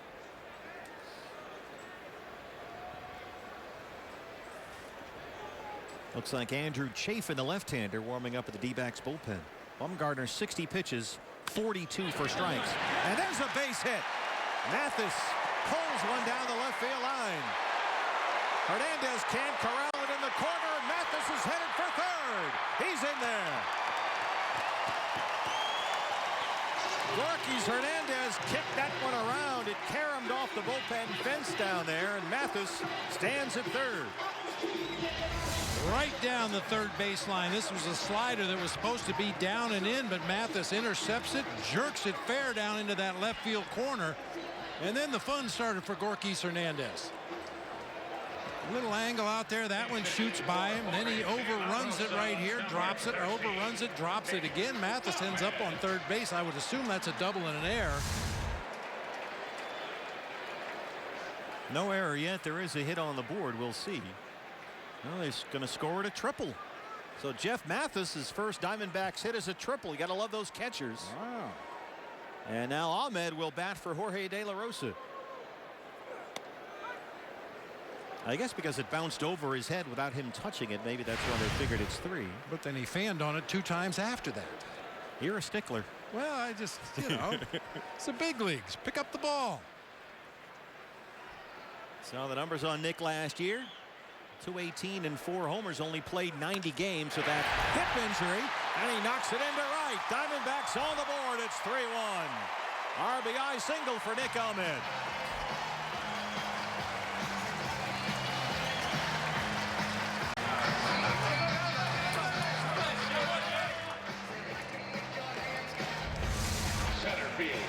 I'm pretty sure that there are no Diamondbacks fans watching today that said the first hit's going to be Jeff Mathis. He's going to be driven in by Nick Ahmed as a pinch hitter. Well, this is one of the reasons why you might see Chris Owings in right field against lefties. It gives Nick a chance to start at shortstop, and he handles himself all right against left-hand pitching. That's the thinking of Torey Lovullo and crew. And Nick comes through at his first at bat of the year, an RBI single, and here's A.J. Pollock, who's 0 for 2. Time to get things going here in front of a sellout crowd at Chase.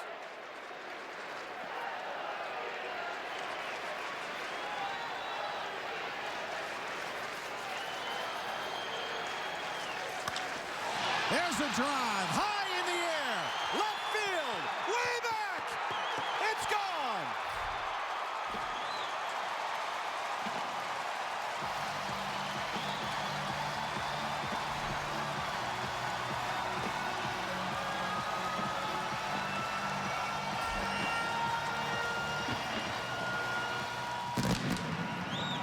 Well, I guess they figured him out after all.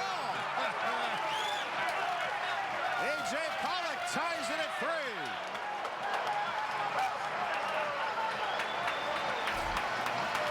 I mean, the Diamondbacks didn't even have a hard hit ball against Madison Bumgarner through the first 5 innings, but the Jeff Mathis triple followed by the Nick Ahmed line drive single into right. And then this one. 3 jumbo jacks tomorrow as A.J. Pollock touches off the first home run for the Diamondbacks this season. That's why we talk about spring training. It means nothing. A.J. missed most of camp with a groin problem. He only hit a .143 this spring. But he comes up big, a 2-run homer, and we're tied at 3. And now it's the shortstop, Chris Owings.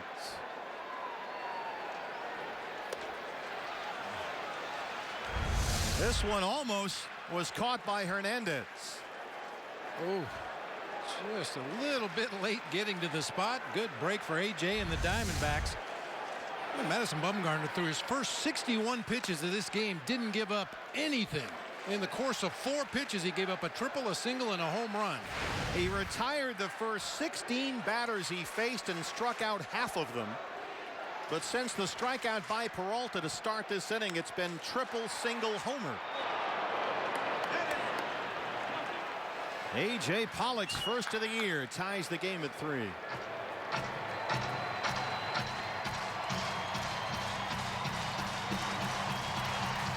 And now this place is jumping. Well, let's be honest, the Diamondbacks fans had no reason to get off their hands through the first 5 innings of this game. The Giants had their way. A little different story now. Owings chases that one. 9th strikeout for Bumgarner. 2 down in the 6th. Here's Goldie. No one throwing in the Giant bullpen. Bumgarner at 69 pitches. 50 for strikes. Goldie 0 for 2.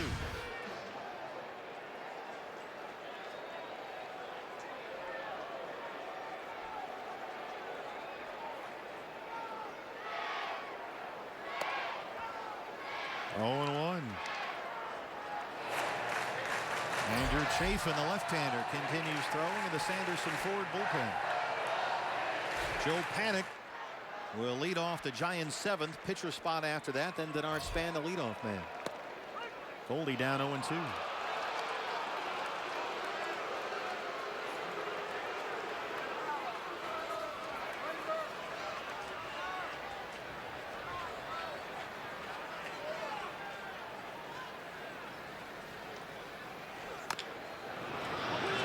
That's a fair ball, and Goldie's going to reach.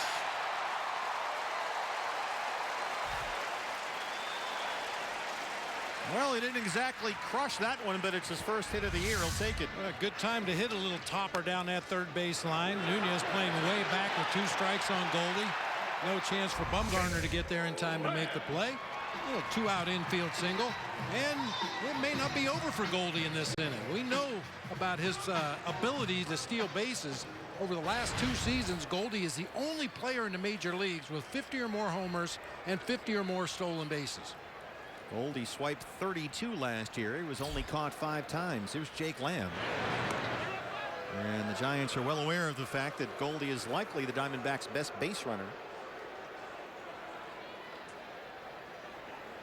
Jake so far has struck out twice against Bumgarner, who's punched out 9.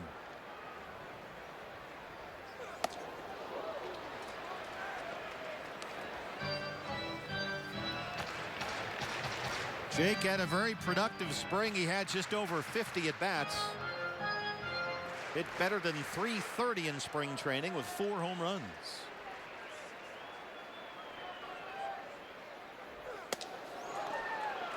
Goes after another fastball upstairs, and it's 0-2. Giants bullpen will get busy. That's the right-hander Corey Guerin.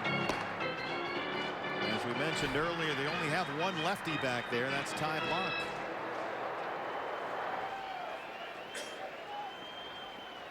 Lamb down 0-2.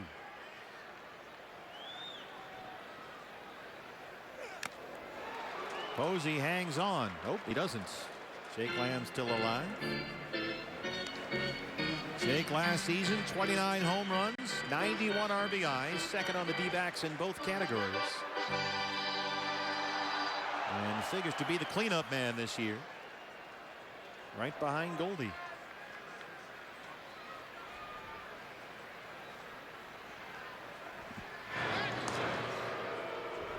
And there's no question that's a key spot in the lineup. Whichever Diamondbacks hitter finds himself in that 4 spot, because Goldie's hitting in front and Goldie has the reputation. He's got the numbers on the back of his bubblegum card. There may be times that teams are just going to say, hey, Jake Lamb, you've got to prove to us that you can do some damage, because we're not going to give Goldie anything to hit. And against right-hand starting pitchers, you might see David Peralta in the 2-hole. We saw that a lot this spring, so you'd have 2 lefties sandwiched around Goldie in the order. Peralta against Bumgarner, batting 7th today. The 1-2 to Lamb.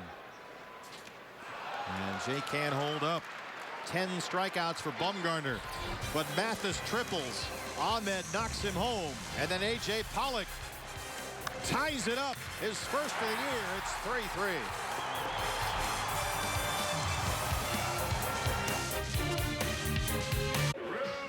A.J. Pollock's home run has tied the ball game. D-backs and Giants even at 3 apiece. And D-backs fans, if you can't catch the games on TV, you can stream them live on your mobile device with Fox Sports Go. It's presented by your Valley Honda dealers.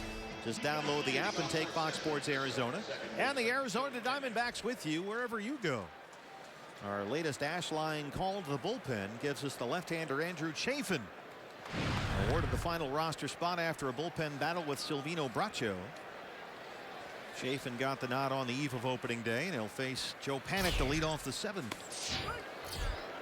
That's a competition that Torey Lovullo and the coaches wanted to let play out as long as possible. They liked the way Braccio was pitching this year, but they also liked Chafin. The stuff was improved over the course of the spring, and they liked the idea of having 2 lefties in the bullpen. That's tap foul, and Andrews ahead 0-2. How big a deal is it to have more than 1 lefty back there? Well, it can be a big deal, but what you want is pitchers that can get hitters out regardless of whether they're righties or lefties. Sure. And, you know, if you're a right-hander and you've got a split finger or a change-up or something that is very effective against a left-handed hitter, and the guy has shown throughout his career that he can get lefties out, well, then you're more inclined to go with the right-hander and maybe only go with 1 lefty in the bullpen. But to answer your question, it's nice to have 2 or 3 or 4 lefties down there. Nice high hop for Chris Owings. They retire Panik to open up the 7th.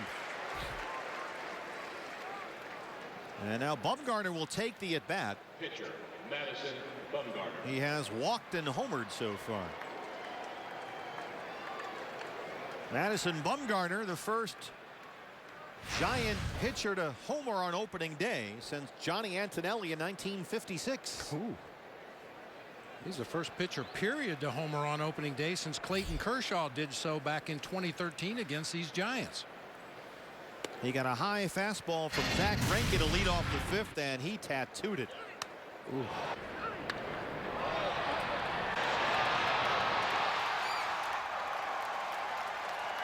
That made it 2-0 Giants at the time. Now it's 3-3. Johnny Antonelli in 1956, Larry Benton in 1928, and Mickey Welch in 1884. The only other 3 Giant pitchers to homer on opening day.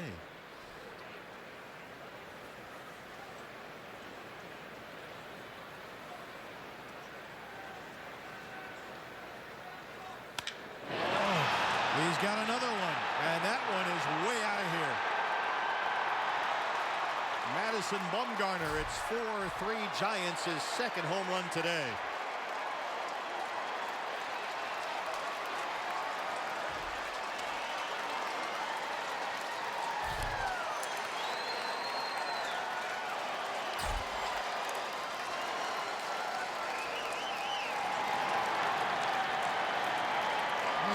Earlier, the Giants are looking for somebody to man that left field position. I think Madison Bumgarner will make a pretty good left fielder on days he didn't start. Got another fastball. That one almost went into the 2nd deck.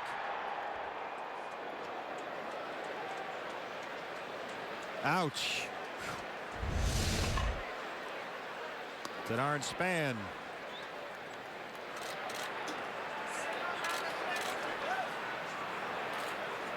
Well, Bumgarner has got 10 strikeouts, and he's hit 2 home runs.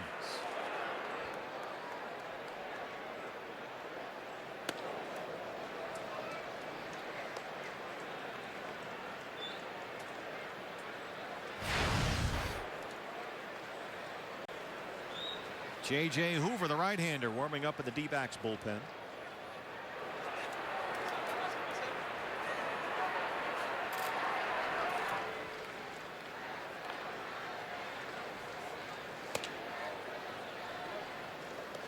It's just not that easy.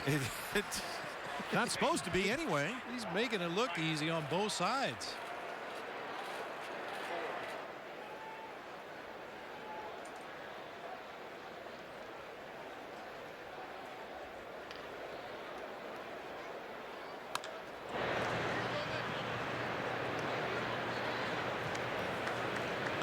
D-backs in the 7th will have Tomas, Drury, and Peralta due up 5, 6, and 7.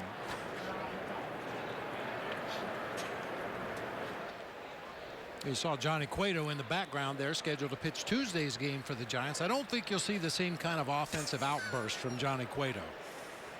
He's not quite as good a hitter. In fact, just the term hitter might be a stretch for Cueto. Patrick Corbin will start that game for the Diamondbacks after an off day tomorrow. Oh, Sam drove my Chevy to the Levenberg. Our Golden Glover down the right field line. Nice. His opening day, and Ron, don't call me Cliff Pennington, working left field. There's Ron. Got a new group of Golden Glovers today. A lot of new blood in there. And the committee has come up with some nicknames that we think work for the most part. Sam drove my Chevy to the Levenberg, maybe a stretch. It's a little bit of a stretch. It got the seal of approval. Corbin spins, or Chafin spins around, couldn't quite make the stop. And Span with that speeds aboard. Bernard Span's first hit, he's 1 for 4. First baseman, Brandon Belt. Brandon Belt has walked, struck out, flied out 0 for 2.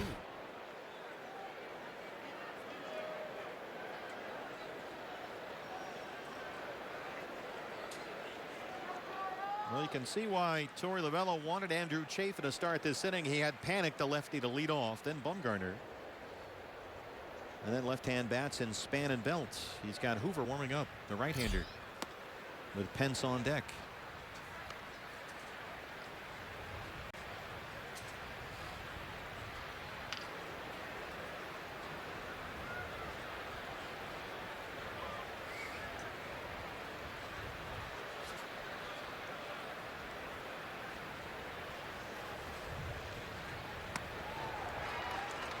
Belt fooled by that one. Diamondbacks again have the shift on. Yeah, the difference this time with a runner at first base, everybody's on the infield dirt. If there were no runners on base, I'm sure we would see Brandon Drury way out in shallow right field right now. But a potential double play situation, which would make it a tough turn for Chris Owings where he's positioned right now. I mean, you think about the logistics of a ground ball to either Goldie or Brandon Drury on the right side of the infield. Chris Owings is going to be running away from the play to get to second base from where he is right now. Well, Torey Lovullo says the Diamondbacks are motivated to shift because they want to fill up the empty lanes, and they will be constantly shifting on the flood area, as he called it. Which with Belt up there is the right-hand side, obviously. And they've experimented with different players in different spots all spring long, just to see some of the guys' actions and comfort level in moving around. And Torey insists they will shift with men at first and second. They'll shift with men at first and third. They will shift with the bases loaded. If that's what it calls for, that's what they're going to do. The 1-1 to Brandon Belt. Long set by Chafin.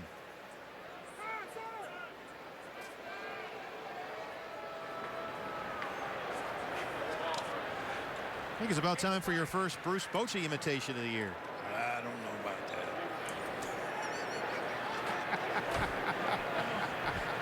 They just send them out there and let them play.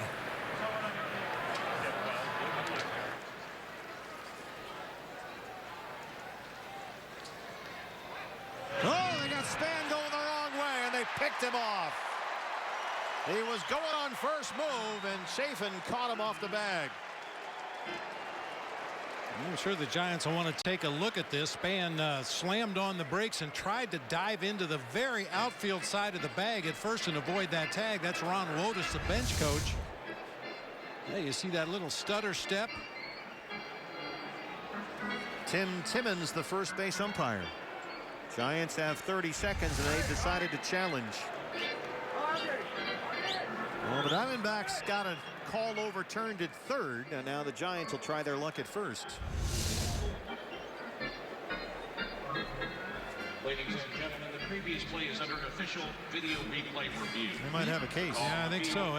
And for me, that's why replay is valuable. That's a lot to look at for one person with only two eyes. You're trying to see, is the hand on the base, is the tag applied? Goldie was off the bag at first. Span was on the outfield side of the baseline. A lot of things to look at and try to make a determination, safe or out. I mean, there's many times we look at repeated replays and still can't tell. I don't know how you expect an umpire to look at a play like that and make a call on the spot. And again, they have new guidelines from MLB this year for the umpires looking at this in New York. It's, of course, a conditional guideline, but they'd like all of these things to be under 2 minutes. You got 30 seconds to make up your mind, and they'd like the umpires to take no more than 2 minutes to render a verdict. You see Greg Gibson, the crew chief, is on the headset to New York. He's on the right, and Tim Timmons, the umpire who made the call, is on the left, and the verdict is in.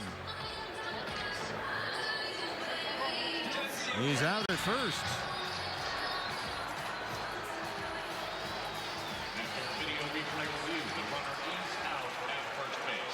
The evidence, after all, has to be clear and convincing to get the call overturned. And Greg Gibson, of course, telling Bruce Bochy, look, they make that call in New York. I didn't make that. So there's not really a reason to argue these decisions because the umpires on the field don't make them. Yeah, that's the counter argument to people that say, oh, geez, replay takes forever. But, you know, doesn't do any good to argue with Greg Gibson there. You know, Bochy, if we had no replay, I'm sure Bruce Bochy would have been out there arguing the call initially, and then if it was overturned, then Torey Lovullo would have come out and argued. So a lot of the replay slowing down the game is a fallacy, because if you had coaches and managers out there arguing every play, it would take a lot longer, and you still wouldn't know for sure whether the guy was safe or out. Now you mentioned, Bob, there's nobody on base, so the shift for Belt now deepens, and they've got two infielders in the outfield on the outfield grass. 2 balls and a strike. A little roller. And they retire Brandon Belts. But Madison Bumgarner, the first pitcher in baseball history to hit 2 opening day home runs. Madison Bumgarner, the first pitcher in Major League Baseball history to hit 2 opening day home runs, and he's given himself a 4-3 lead in the 7th. Fans, MLB.TV Premium back, and it's better than ever this year. You can watch every out-of-market regular season game live on over 400 supported devices. Plus, you'll get a free subscription to At Bat Premium, the #1 app for live baseball. Blackout and other restrictions apply. Check out MLB.TV for all the details. A sellout crowd on opening day at Chase Field. Steve Berthune, Bob Brenly along the way, and the Diamondbacks finally figured out a way to get to Madison Bumgarner with 3 runs in the 6th after he had retired the first 16 he faced. But the problem with Bumgarner, Bob, has been offensively. He's homered twice. Yeah, you got to pitch around the opposing pitcher. Madison Bumgarner swinging the bat, doing damage on both sides of the ball today. He was outstanding through the first 5 innings before the Diamondbacks figured him out and put a 3 spot on the board in the 6th. But he quickly gave himself the lead back with his 2nd homer of the game. He has 10 strikeouts. He'll work the Yasmani Tomas, Brandon Drury, and David Peralta 5, 6, and 7. In the D-backs 7. Tomas so far has struck out twice. He's 0 for 2. That shadow now with the roof and outfield panels open has just about reached the center fielder Denard Span. The entire left side of the field is now covered in shadow, and there's strike 1.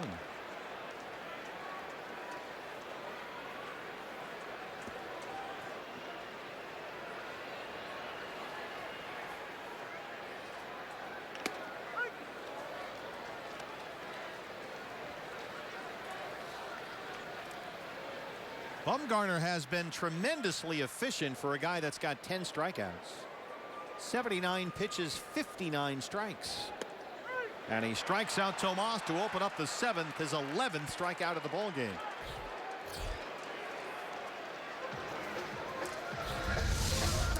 Not sure if it was a visibility issue or whether Tomas was just badly fooled on all 3 of those deliveries. Just couldn't seem to pull the trigger.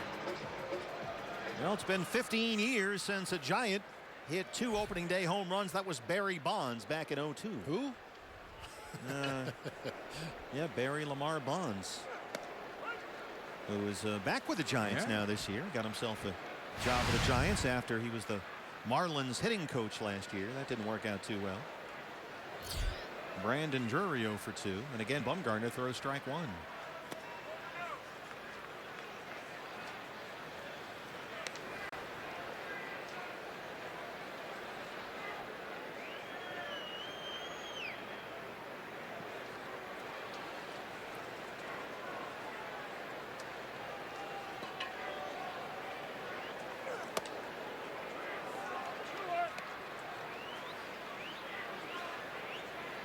Brandon Drury, in virtually the exact same number of plate appearances last season, did show he was very comfortable hitting at Chase Field. He did very well in his home park last year. Laces that one to Nunez. He can't make the catch, and Drury is aboard. It was in the glove, then it was out, and Brandon just did beat the throw. That ball was smashed down there to third base. Nunez just kind of leans to his right. Had the ball in the glove initially, but when he hit the ground, it came out. And Brandon Drury is called safe down there at first base. Ball coming out of the bright sunlight at home plate into the shadows down there at third base. Not sure if that was a factor for Nunez, but for whatever reason, Brandon Drury on at first with 1 out. Diamondbacks now with 5 hits, all 5 coming within the last 8 batters against Bumgarner. Giants bullpen is busy. Here's David Peralta for 2.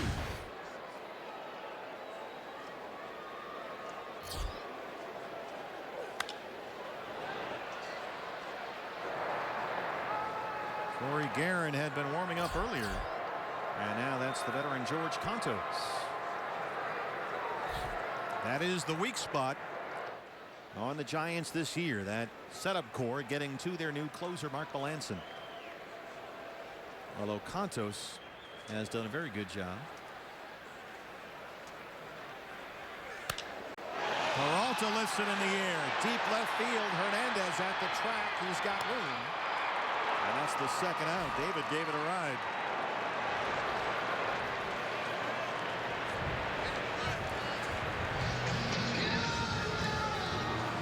There's a little bit too much air underneath that ball. He hit it well. Carried a long way out there to the warning track, but just not quite enough. Jeff Mathis, his last at bat, had his first hit as a Diamondback, a triple down the left field line that took a high bounce off the bullpen fence out there.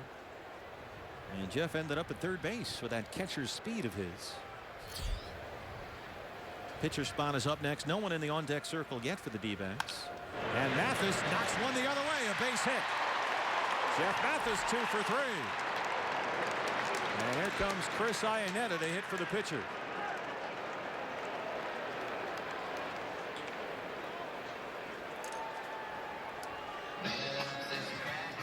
We've seen Mathis. Here's the other new D-backs catcher. It's Chris Iannetta. Last season with Seattle, 210 and 7 homers. Chris had an excellent spring. He was really hitting the baseball consistently hard throughout spring training, as Dave Righetti pays a mound visit. And we've talked about Chris Iannetta and Jeff Mathis, Chris Herman splitting time in spring training. They'll continue to do the same thing during the regular season, but you think back to spring training, I think Iannetta probably had more hard hit balls than any other Diamondbacks offensive player. Even his outs were hit hard. Yeah, he hit nearly 350 this spring, 7 extra base hits. He was knocking down that batter's eye in deep center at Salt River Fields all spring long. Here are his career numbers as a pinch hitter. He's got 3 home runs. Brandon Drury is the tying run at second. Jeff Mathis the go-ahead run at first. 2 outs. Iannetta hits for the pitcher. Check swing, and that's a fair ball right to Belt, and that ends the threat. We'll head to the 8th inning. Diamondbacks trail the Giants 4-3. Our Gila River game summary. Diamondbacks had tied the Giants 3-3. But the story of this game, the big story, is Madison Bumgarner. He's got 11 strikeouts. And he has become the first pitcher in Major League Baseball history to hit 2 opening day home runs. Yeah, first one cleared the fence by a couple rows. Second one was a no-doubter way back in left field. Nearly hit it into the second deck. Last Giant to hit 2 opening day homers, Barry Bonds, back in 2002. And Madison Bumgarner has hit 2. He's got 11 strikeouts on the mound. Our ash line call to the bullpen. The D-backs debut for the right-hander J.J. Hoover. Acquired in the offseason from the Cincinnati Reds. And he'll work to Hunter Pence to lead off the 8th. J.J. Hoover, 5 big league seasons, all with Cincinnati. And happy to be a Diamondback. Pence singled in the first. He's 1 for 3. There's a strike, 0-1. J.J. Hoover started last year as the Reds' closer. He had been a very good setup man for several seasons in Cincinnati. That shadow now creeping across the pitcher's mound. But Hoover last year got off to a poor start.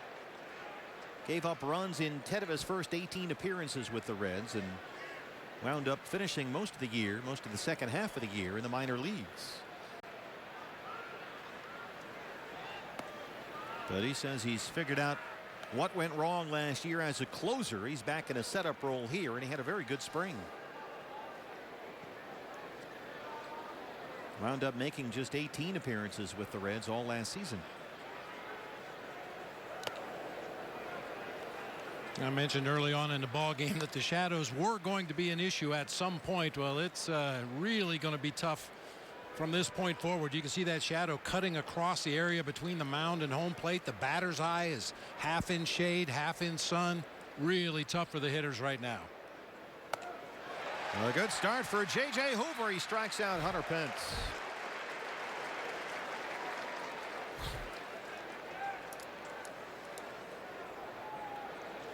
That'll bring up Buster Posey. J.J. Hoover had developed into a steady big league arm in that Reds bullpen for several years.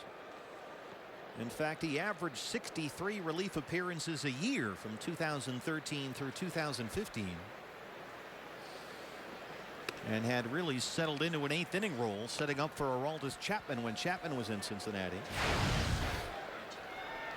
But those final 3 outs are a whole different ball game, and that's where Hoover was hit hard last year.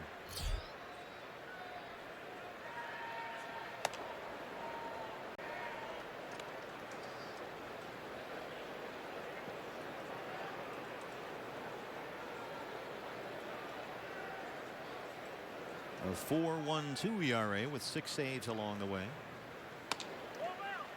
3-0 now on Buster Posey. Brandon Crawford on deck. Bullpen quiet for the Diamondbacks.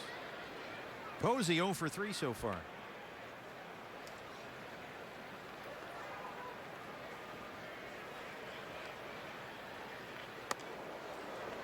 A 4-pitch base on balls. That'll bring up Brandon Crawford.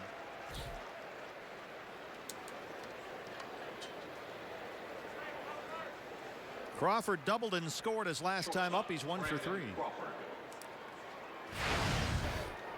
Giants have out hit the Diamondbacks 8-6. They lead it 4-3. D-backs in the home half of the 8th will have Pollock, Owings, and Goldie 1, 2, 3 in the order. Giants bullpen is busy.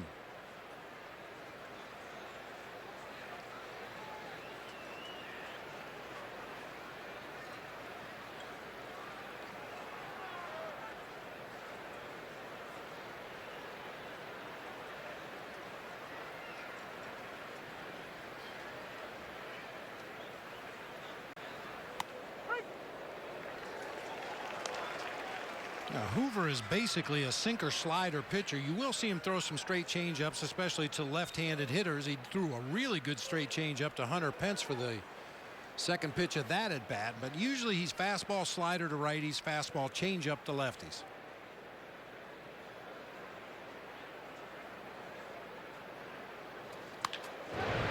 is hit.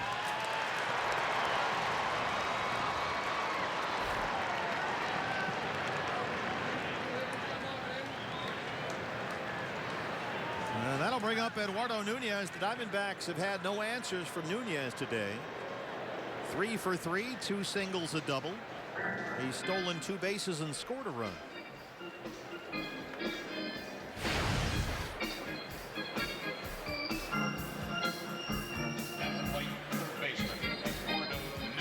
He's up there with Posey at second and Crawford at first, 1 out. J.J. Hoover trying to keep this a 4-3 ball game.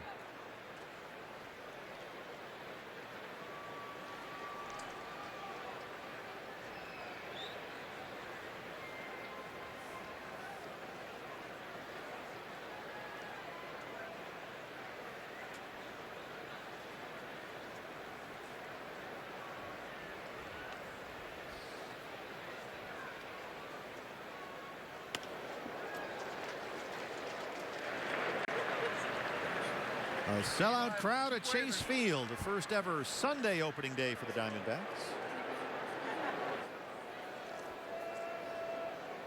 And another opening day game against the Giants. 4th time in 6 years the D-backs have opened their season against San Francisco.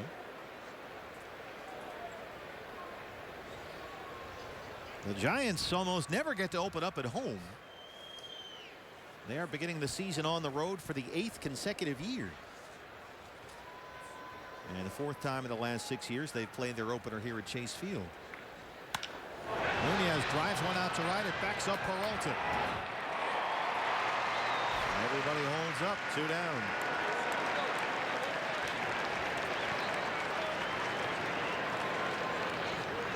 That'll bring up Gorkys Hernandez.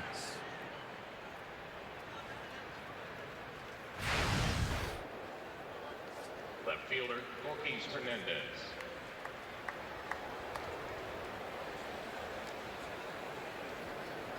Hernandez played almost all of last year with the Giants AAA team in Sacramento.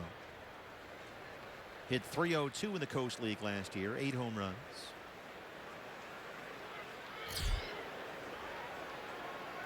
And he is going to fill the role that Gregor Blanco held down for so many years with the Giants, that 4th outfielder center field type. Blanco now with the Diamondbacks, assigned to AAA Reno after an oblique injury near the end of spring training. Otherwise, Blanco would likely be here in a Diamondback uniform today.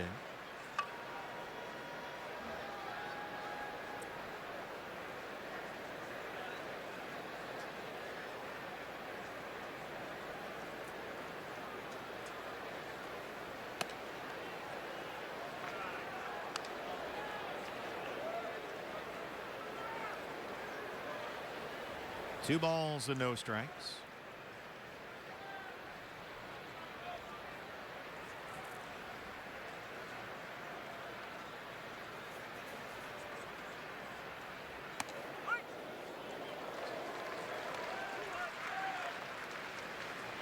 Mention the Reno Aces. Speaking of which, there's former Reno manager Phil Nevin.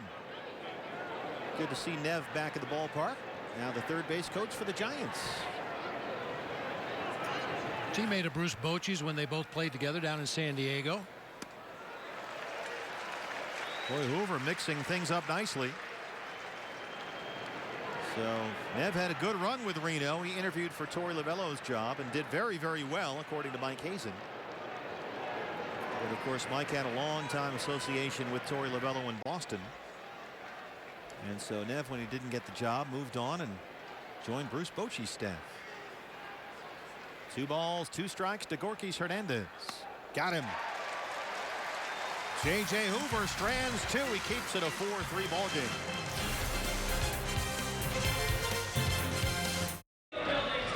One-run game as we go to the bottom of the 8th. Jody Jackson, Brandon Webb, Mark Grace getting ready for a post-game show. D-backs live, guys.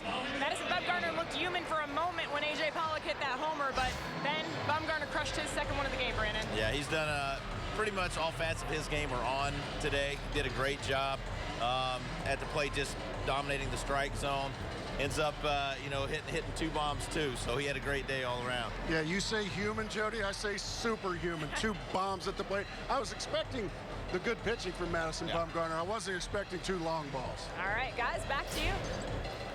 All right, thanks, guys. Jody Jackson, the Cavalcade of Stars, coming up on the Diamondback Live postgame show after our ball game. The good news is Bumgarner is finally out of there, and here's the right-hander Derek Law. Although you see that ERA last year, 2.13. As A.J. Pollock leads off the inning with a base hit. A.J.'s homer in the 6th tied it at 3. And now he's got a single to lead off the 8th. Derek Law, a rookie last year, that 2.13 ERA, 6th lowest among National League relief pitchers. Pollock aboard as the tying run. Here's Chris Owings. We saw Torey Lovullo get very aggressive in the spring. He's got some speedsters at the top of this lineup, and we'll see how aggressive they want to get with A.J. Pollock.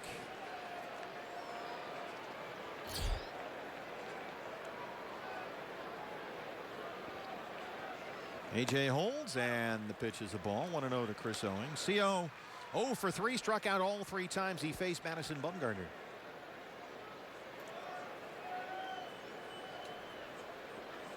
Torey Lovullo made it clear to us, Bob, the other day, they are going to get every 90 feet they can, but they're not going to be risky about it. The percentages have to favor the Diamondbacks. You want to be smart about it. Certainly having a history against an opposing pitcher will help a lot. Base hit. A pair of singles to right, lead off the Arizona 8th. And here comes Goldie. We'd love to see that opposite field approach. Big hole on that right side of the infield with Belt holding on A.J. Pollock at first, and Chris Owings takes advantage and slaps his own base hit into right field. And here comes Dave Righetti, and this could become a recurring theme with the Giants this year. They spent $60 million on a closer in Mark Melanson. But the question is, do they have enough quality back there to get to Melanson with a lead? Law comes on to start the 8th. 2 batters, 2 base hits. See Mark Melanson warming up. Ty Block is the left-hander. Block had a very good spring as a starting pitcher, but they gave Matt Cain the nod for that 5th starter spot. So Block starts the season as the only lefty in the Giant bullpen. And cranking it up in a hurry down there should Goldie reach base. Got a left-handed hitter in Jake Lamb coming up next, and I'm sure that's why they're trying to get that lefty ready so quickly. Goldie, a little swing and bunt single his last time up. He's 1 for 3.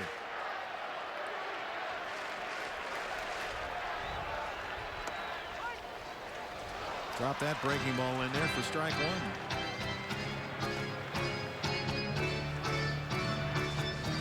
D-backs trail it 4-3. They've been out hit 9-8. Pollock at second. He's the tying run. Owings at first. He's the go-ahead run.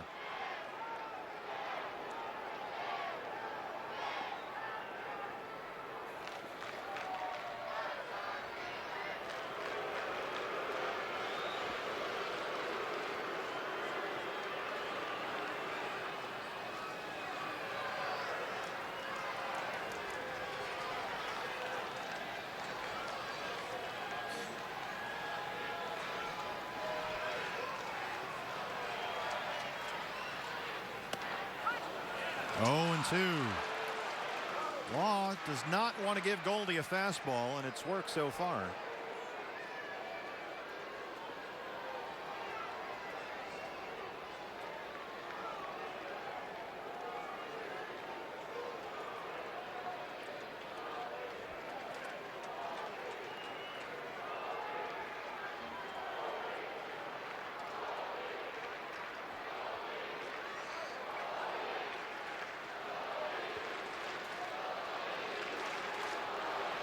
Sellout crowd trying to get the Goldie chant started at Chase Field.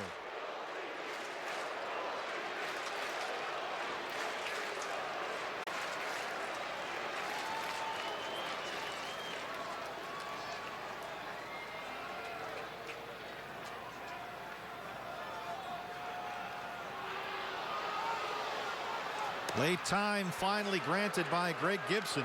Long set by Law. Trying to keep those runners close.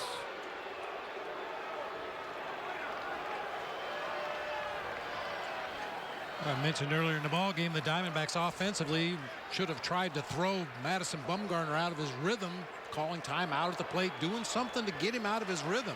Don't have that issue with Derek Law. He has no rhythm. Takes a long time between pitches, shakes off his catcher frequently.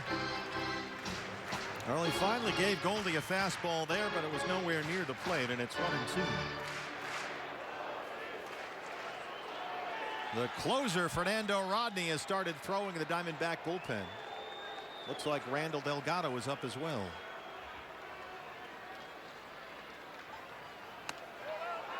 Two and two.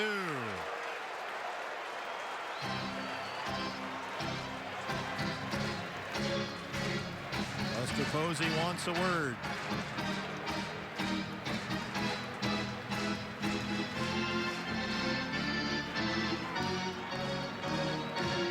Jake Lamb on deck.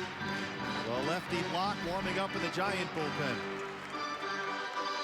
Key at bat in the ball game right here, and to quote our good buddy, the late great Joe Garagiola, brains are spilling all over the field.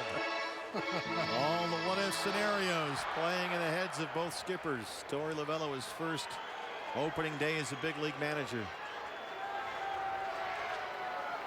2-2 to Goldie. Pollock at second and Owings at first.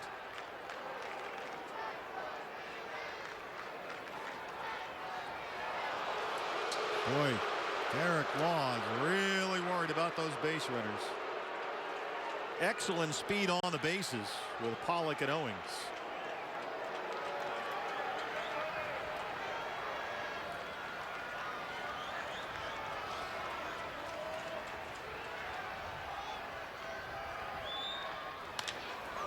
In the hole, it's Bobby Nunez and into left. Here comes AJ. Here's the throw. We're all tied.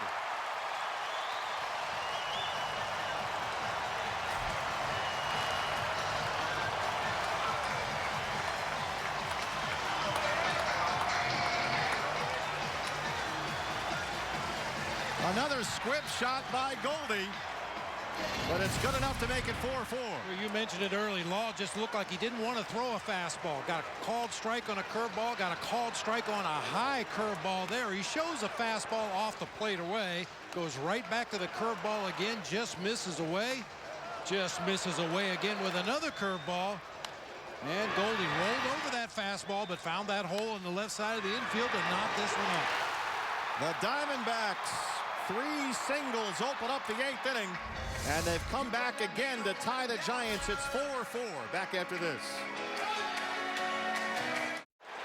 Paul Goldschmidt's RBI single has tied this game 4-4. Diamondbacks still with 2 on, nobody out in the bottom of the 8th inning. And on to face the left-hander Jake Lamb. It's the lefty Ty Blach, 26-year-old, coming off a good season with the Giants last year. His first look at the big leagues in September. And probably outpitched Matt Cain in spring training, but they gave Cain the nod for that 5th starter spot. So Blach starts the year as the only lefty in the Giant bullpen. Jake Lamb 0 for 3 against Bumgarner with 3 strikeouts. He's down 0-1. Chris Owings is the go-ahead run at second base, nobody out. Goldie at first. It's a ball and a strike to Lamb. Ty Blach, nothing fancy when he's successful. He's usually doing a good job fastball in, jamming guys, and that tends to be Jake's weak spot. Right in on the hands. Pretty good slider as well.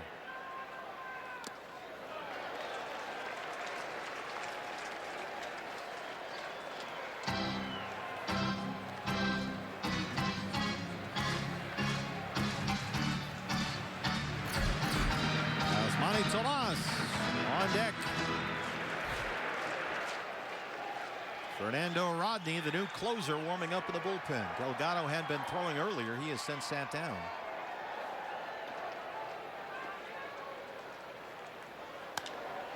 That's out of play. It's 2-2.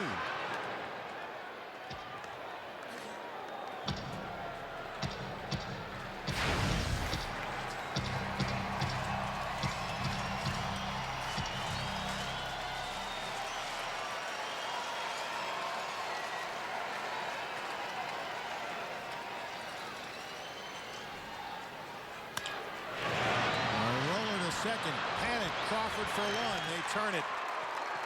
Owings in at third. Quickly 2 down. And now it's up to Yasmani Tomas to bring in that go-ahead run. Big loopy breaking ball that time from Block, and unfortunately Jake Lamb just hits the top half of the baseball. Hard ground ball right at second base. Giants able to turn 2, but Chris Owings moves up to third base. And that's going to be it for Ty Block. Here comes Bruce Bochy.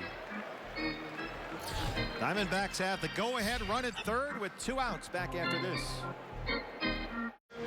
D-backs once again have come back to tie the Giants. It's 4-4. They have the go-ahead run at third in Chris Owings with 2 outs. Yasmani Tomas will be the hitter against the new Giant pitcher. It's the right-hander Hunter Strickland who led the Giants with 72 appearances last year. Right-handers last season against Hunter Strickland hit 197. It's up to Tomas.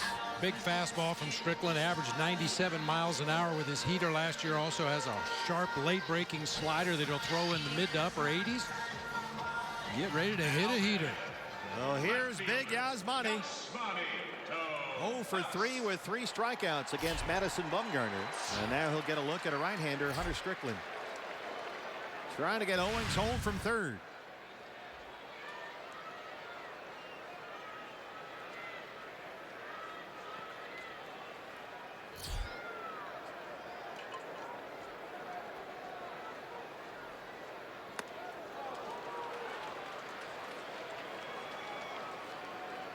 Breaking ball, swing and a miss, 0-1.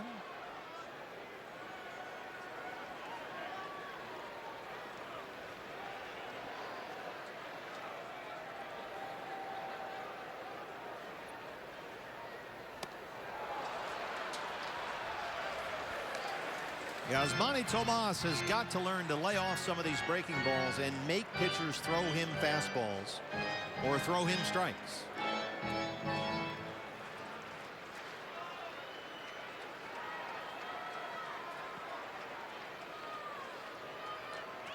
If it ain't broke, don't fix it. Another slider upcoming. Able to check that time. He did not go, says Tim Timmons at first. It's 1-2. Well, Yasmani had a very strong finish last year, which hopefully bodes well heading into this season. He hit 10 home runs in August last year and then hit just under 320 in September.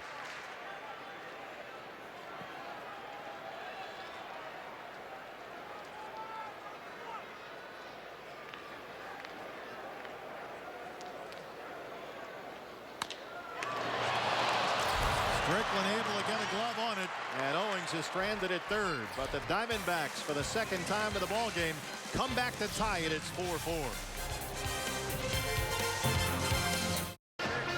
Sellout crowd at Chase Field on this opening day, and what a ball game it's been. Diamondbacks have twice come back to tie the Giants. It's 4-4.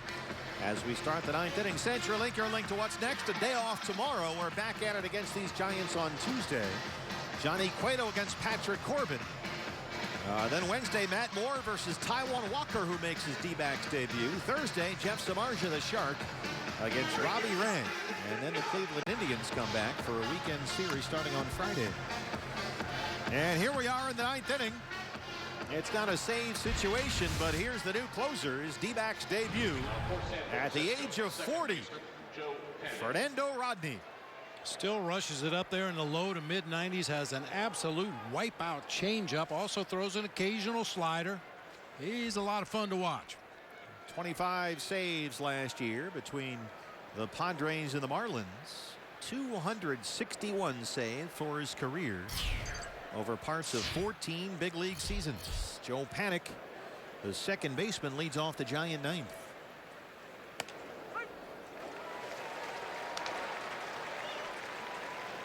Panik drove the game's first run with a sacrifice fly in the second. He's 0 for 2. Pitcher spot is due up next. Looks like Connor Gillespie in the on-deck circle. Gillespie, a big postseason hero for the Giants last year. Had a lot of key hits.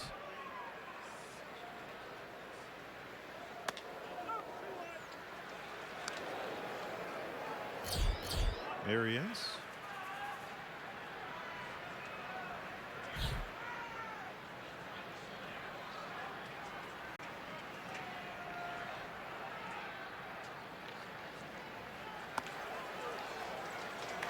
Three balls and a strike to Panik.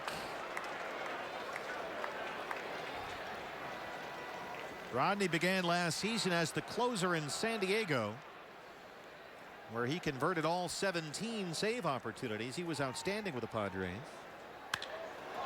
Panik drives it deep to center. A.J. Pollock at the wall. He'll have to play it off the wall. Joe Panik heads for third, and he's in there.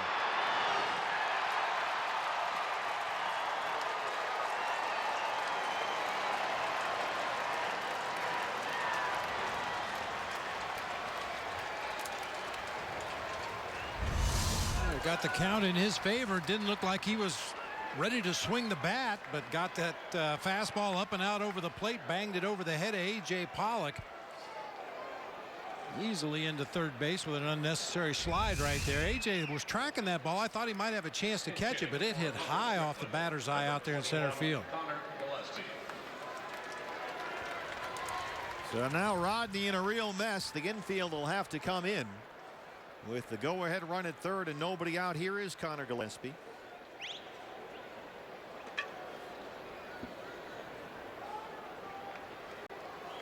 Gillespie, last year, 262 and 6 homers. And he had so many big hits in the postseason for the Giants, they brought him back on a one-year deal to stay in the infield mix. 3 defenders on the right-hand side of the infield. Lamb near the bag at third.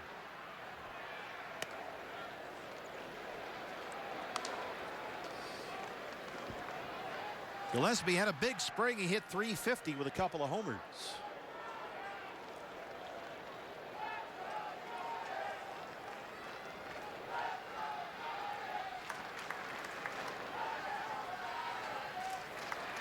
Drives it to center. A.J. makes a diving catch, but this will get the run home. And it's 5-4 Giants.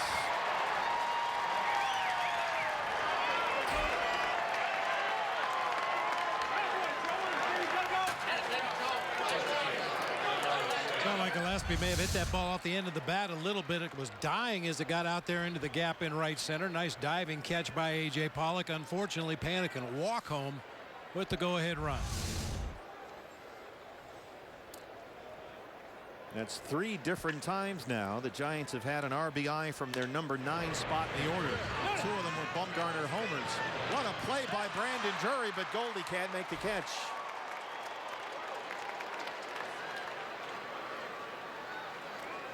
Denard spans aboard. What a really nice play by Brandon Drury. I think Goldie may have lost that ball. Look out there to the right field bleachers. Bright sunlight. That's just the way Goldie reacted to that ball.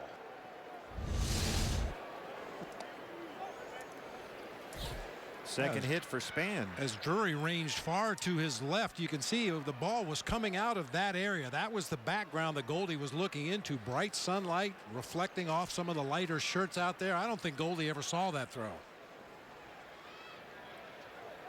Just that extreme right field corner now in bright sunshine. All the rest of the field encased in shadow. But that sun still beating down on the folks in the right field bleachers. Here's Belt. He walked in the first, 0 for 3.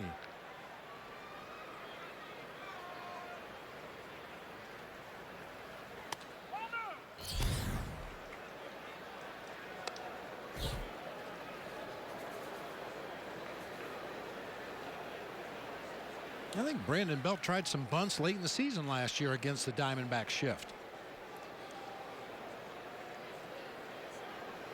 Or at least show bunt. A lot of left-handed hitters against a pull shift, they'll show bunt, but their heart's not really in it, and they don't want to bunt the ball.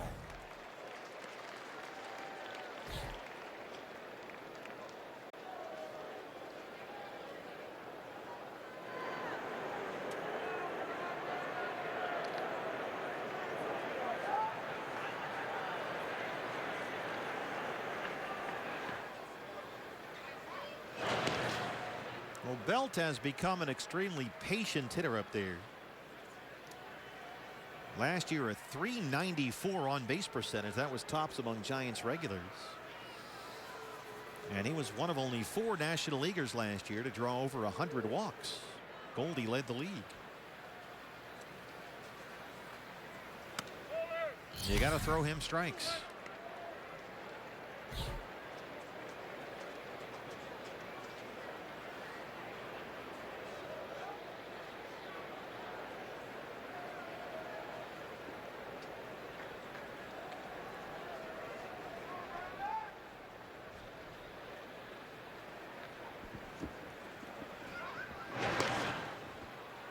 They give Brandon Belt the entire left side of the field.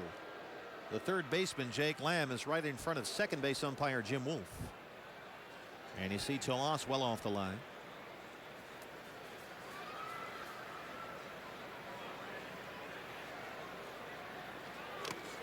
That's going to kick away from Mathis. Span will move up off the shin guard. Almost rolled all the way past the Giant dugout. It looked like it hit Mathis right on the right shin guard, maybe around that kneecap area. Yep, and just shot over toward the Giants dugout. Fortunately, Paul Goldschmidt was alert enough to hustle over there, as did Jeff Mathis, to hold Span at second base. And now Rodney behind on Belt. 3 balls and 1 strike. You got the dangerous Hunter Pence on deck.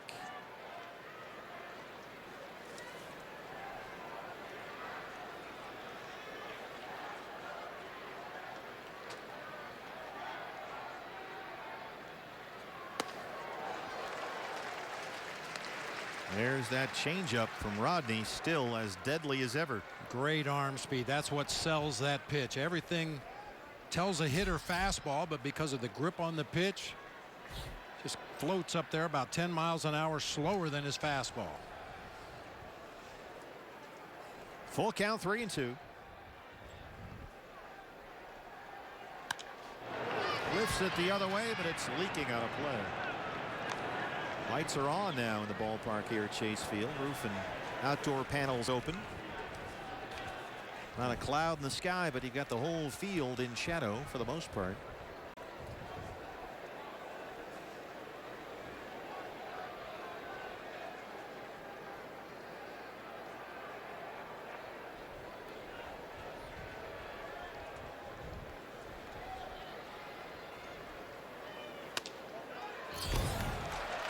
Belt works a walk.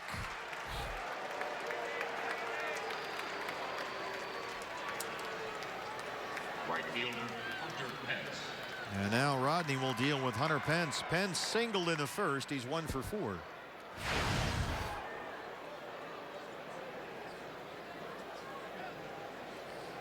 That changeup should be a good weapon against Hunter Pence, a guy that is so anxious to swing that bat. It's wound tight as a spring in that right-handed batter's box, ready to let that bat go. He jumped at a Zach Greinke changeup earlier in the ball game and swung right through it.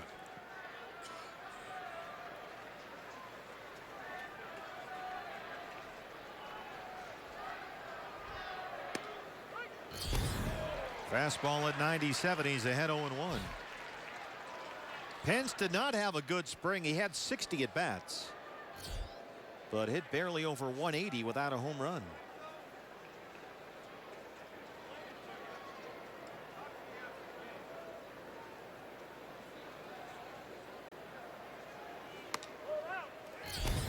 Back to the fastball, that time at 98, but it missed a ball and a strike. A little extra opening day adrenaline for Fernando Rodney. He's rushing it up there. Still throws hard.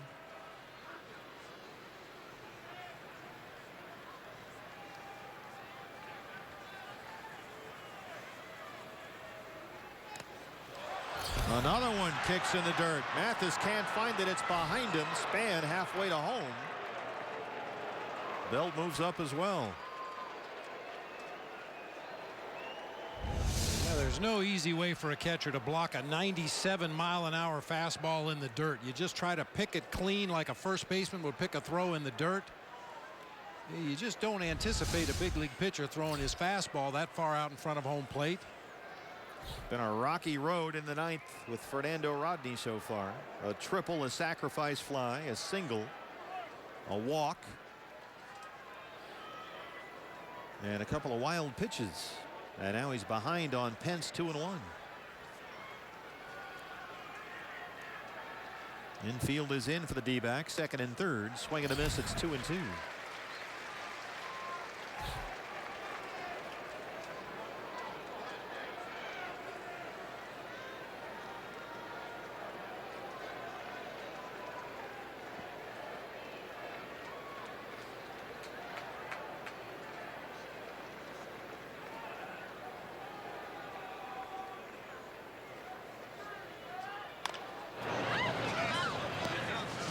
After a steady diet of upper 90s fastballs, that 86-mile-an-hour changeup, Pence just barely got a piece of it to stay alive.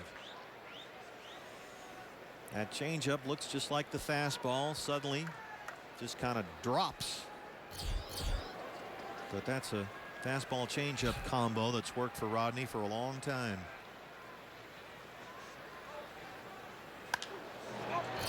In the air and out of play. It's still 2-2.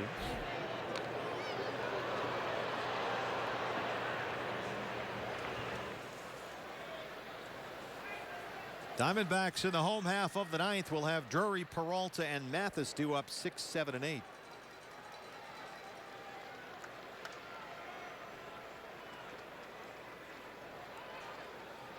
Melanson, the new closer, warming up in the Giant bullpen. Greg Gibson doesn't bite.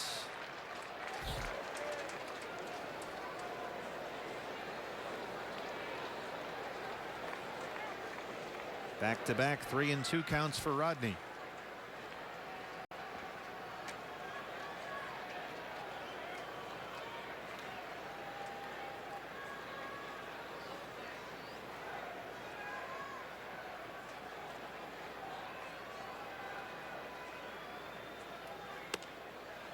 He walked him. The base is full of Giants. And now the bullpen will get busy for the Diamondbacks in a hurry. Mike Butcher, the pitching coach. Torey Lovullo, his first opening day as a big league skipper.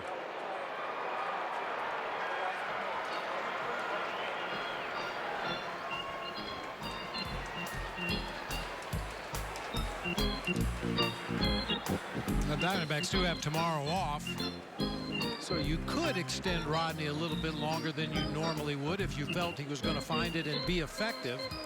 Randall Delgado, who had been warming up earlier, jumped up in a hurry as soon as he lost Pence there. Yeah, we showed you the velocity on some of those Rodney fastballs, 97, 98 miles an hour. Unfortunately, doesn't seem to have much command on it. 15 fastballs in the ball game already. Only 7 of those have found the strike zone. Rodney has thrown 23 pitches and so far more balls than strikes. He's walked 2 and thrown, what, 3 wild pitches? 2. And now he'll deal with Buster Posey. Bases loaded, 1 out. Posey walked his last time up. He's 0 for 3.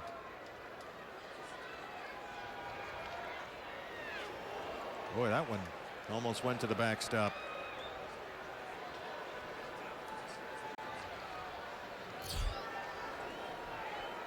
Denard Span at third. Brandon Belt at second and Hunter Pence at first.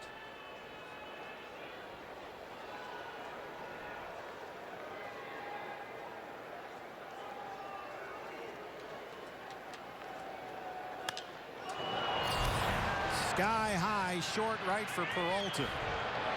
Span at third, and he will hold there. 2 down.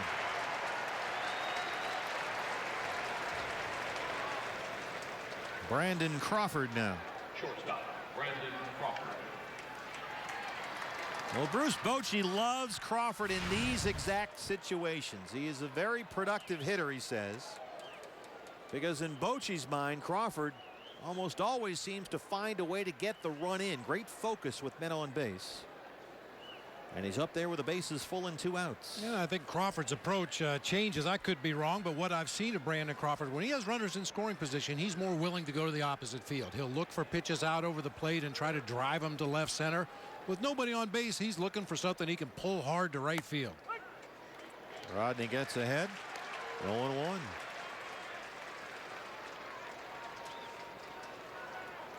Last year, 4 for 11 with the bases loaded, 3 career grand slams.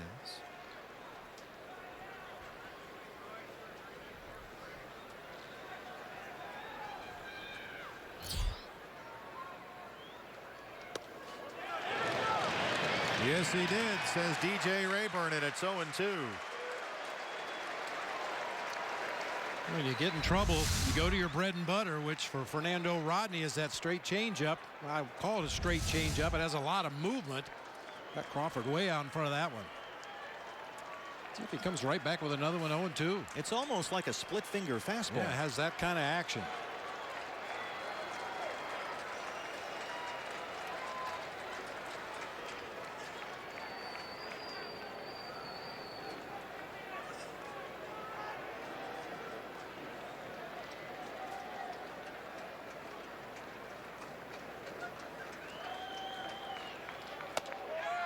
Come on, Greg Gibson. Nope.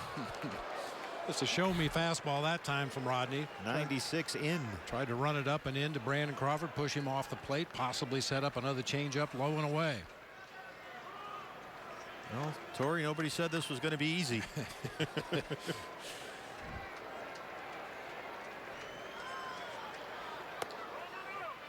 That's exactly what he did. Went right back to that same changeup he got him to check swing on a couple of pitches ago. This time Crawford able to hold up. And of course, Rodney finished the second half of last year in Miami, so Jeff Mathis has caught him before just last season with the Marlins.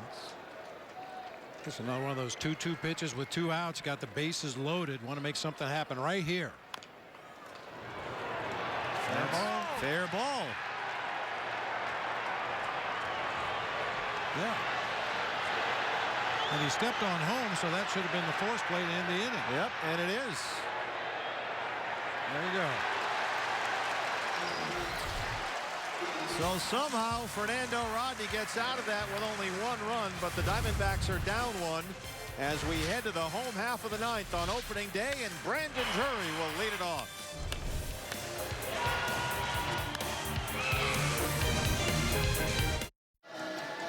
Opening day at Chase Field, and the Diamondbacks trail the Giants 5-4 in the bottom of the 9th inning.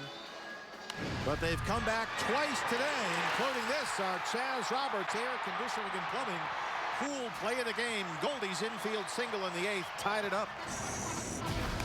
Well, those run producers just find a way to get guys on the plate. They're not always home runs and line drives into the gap.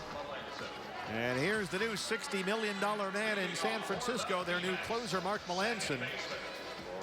He did not allow a run in 11 innings of work this spring. Last year between the Pirates and the Nationals, 47 saves. Cutter curveball combination from Melanson, mostly cutters. There's nothing flashy about Mark Melanson. He just comes in, throws quality strikes, usually keeps the ball away from the middle of the plate. And as you can see, he has piled up the saves the last few years. Brandon Drury, David Peralta, and Jeff Mathis due up 6, 7, and 8 in the Arizona 9th. Brandon singled his last time up. He's 1 for 3.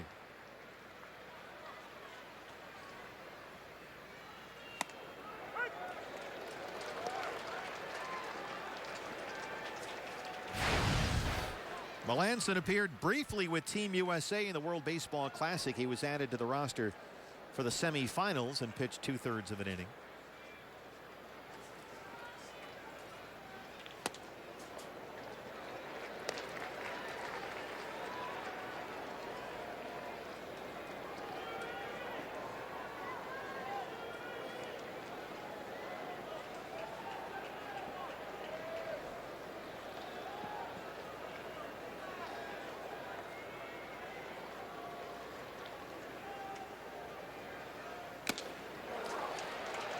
Melanson, when he was in Pittsburgh, was the leader of a group called the Shark Tank in that Pirate bullpen.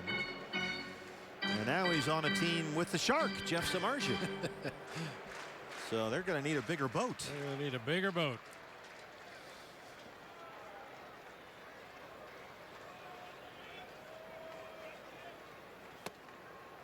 Two and two.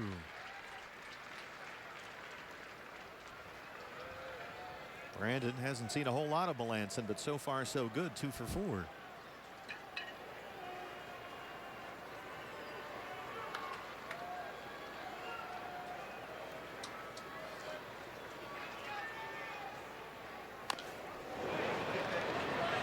Diamondbacks were down 3-0 in the bottom of the 6th and got 3 to tie. And they were down 4-3 in the bottom of the 8th and got 1 to tie. So they've come back twice already.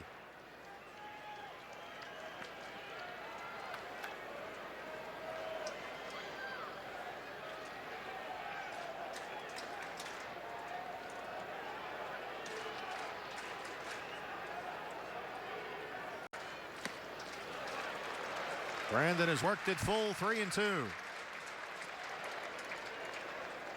David Peralta on deck.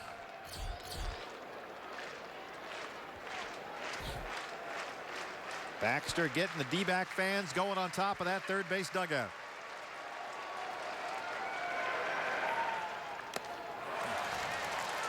One down. I got a mistake. Cutter that time stayed up over the inside part of the plate. Buster Posey, when he signals for this pitch, hangs down a 3, which is generally the sign for a slider. That's the Melanson cut fastball that moves away from a right-handed hitter, but that time left one up and in. Brandon Drury knows he missed a mistake right there. Peralta 0 for 3.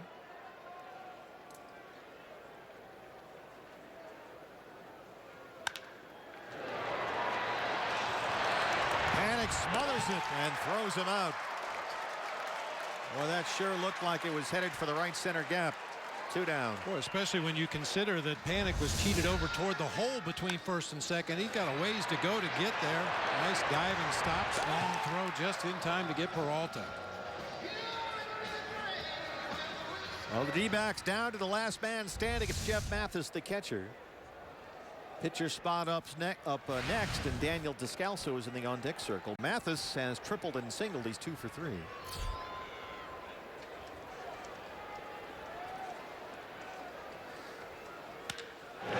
Laces it over the head of Crawford. It's in the gap.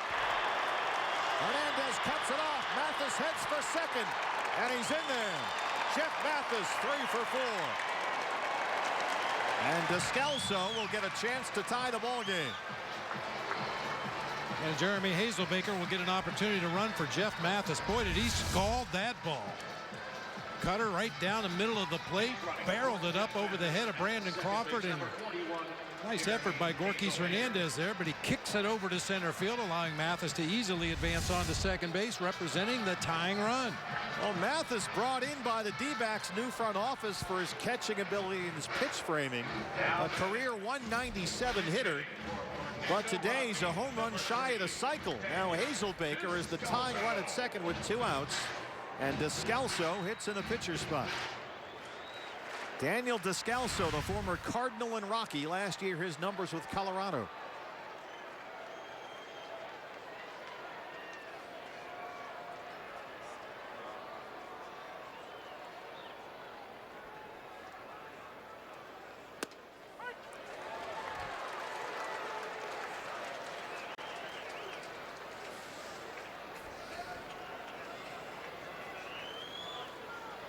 Descalso has seen plenty of Melanson before. And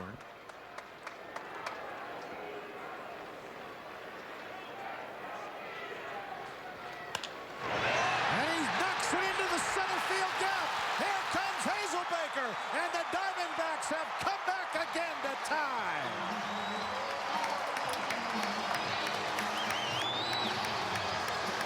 Daniel Descalso, it's 5-5.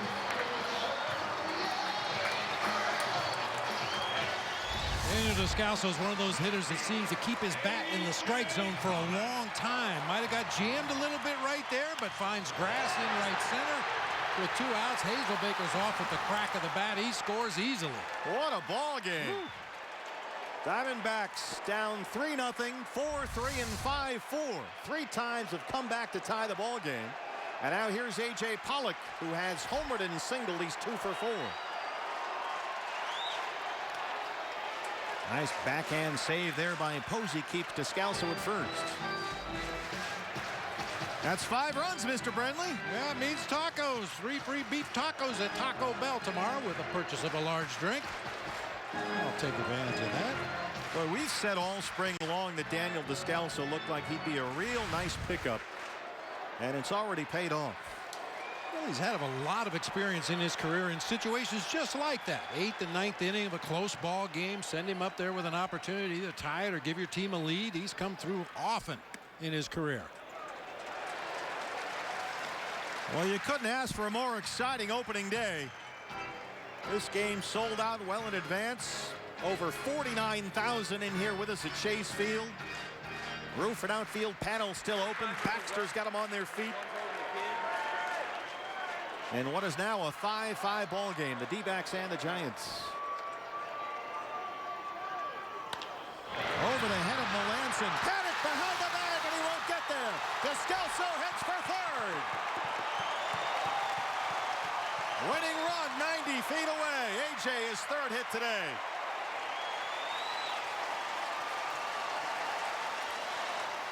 Boy, you thought after the one he had earlier, BB, that Panic might snag that one. Yeah, just past Mark Melanson on the mound. Panic was actually in a better position to make that play than he was the one earlier in the inning, but this one sneaks by his glove into center field, chasing Descalso around to third, bringing Chris Owings to the plate. Winning run at third, 2 outs, rally caps in place, and here's Chris Owings, 1 for 4, a single his last time up. They're on their feet in downtown Phoenix.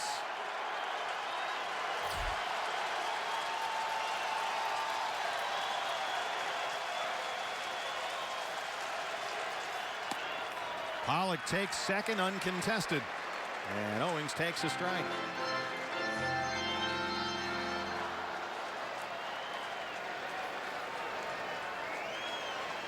Bruce Bochy having flashbacks to last year, closer problems in San Francisco. That's why they spent $60 million on Melanson. Now, from September 1st through the playoffs last year, the Giants bullpen blew 11 saves. 0-2.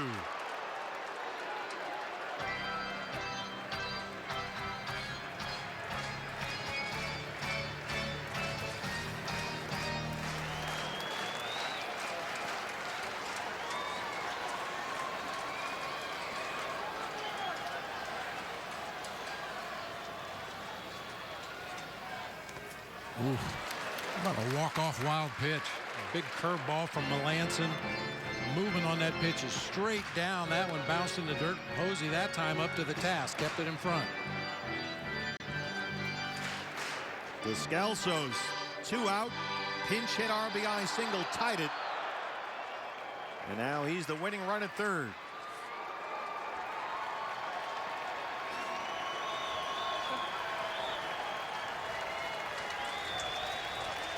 One and 2 on Chris Owings. Fights it off, and it drops in, and the Diamondbacks walk it off on opening day.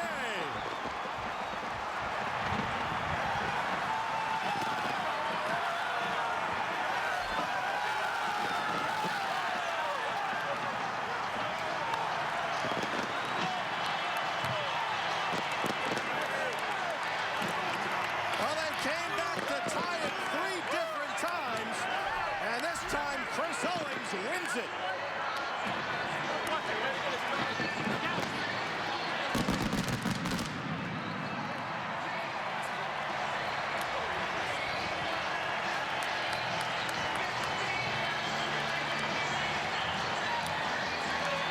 Second walk-off hit for Chris Owings' career, and the Diamondbacks are winners on opening day. Yeah, like I said earlier, they're not all line drives into the gap. A little jam shot floater out there over the head of Joe Panic at second base brings home the game winner. What a battle today. Wow. 49,016 for the opener at Chase Field. And the D-backs get Torey Lovullo his first opening day win as a big league skipper. And what a great start for the new regime. Chris Owings, the hero. They were down to their last out. Daniel Descalso, a 2-out pinch hit RBI single. That tied the ball game, and then 2 batters later, Chris Owings wins it. They out-hit the Giants 13-11. They win it 6-5.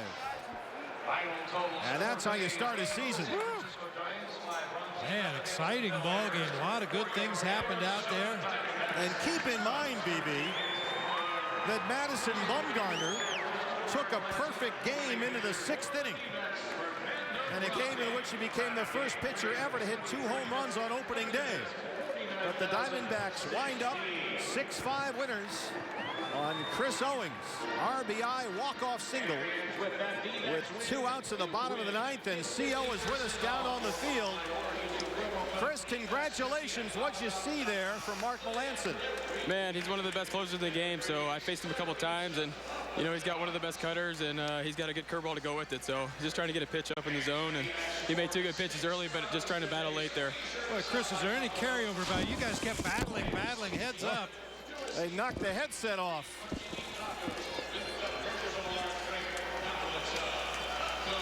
Casey Wilcox standing by. We'll get CO wired up again.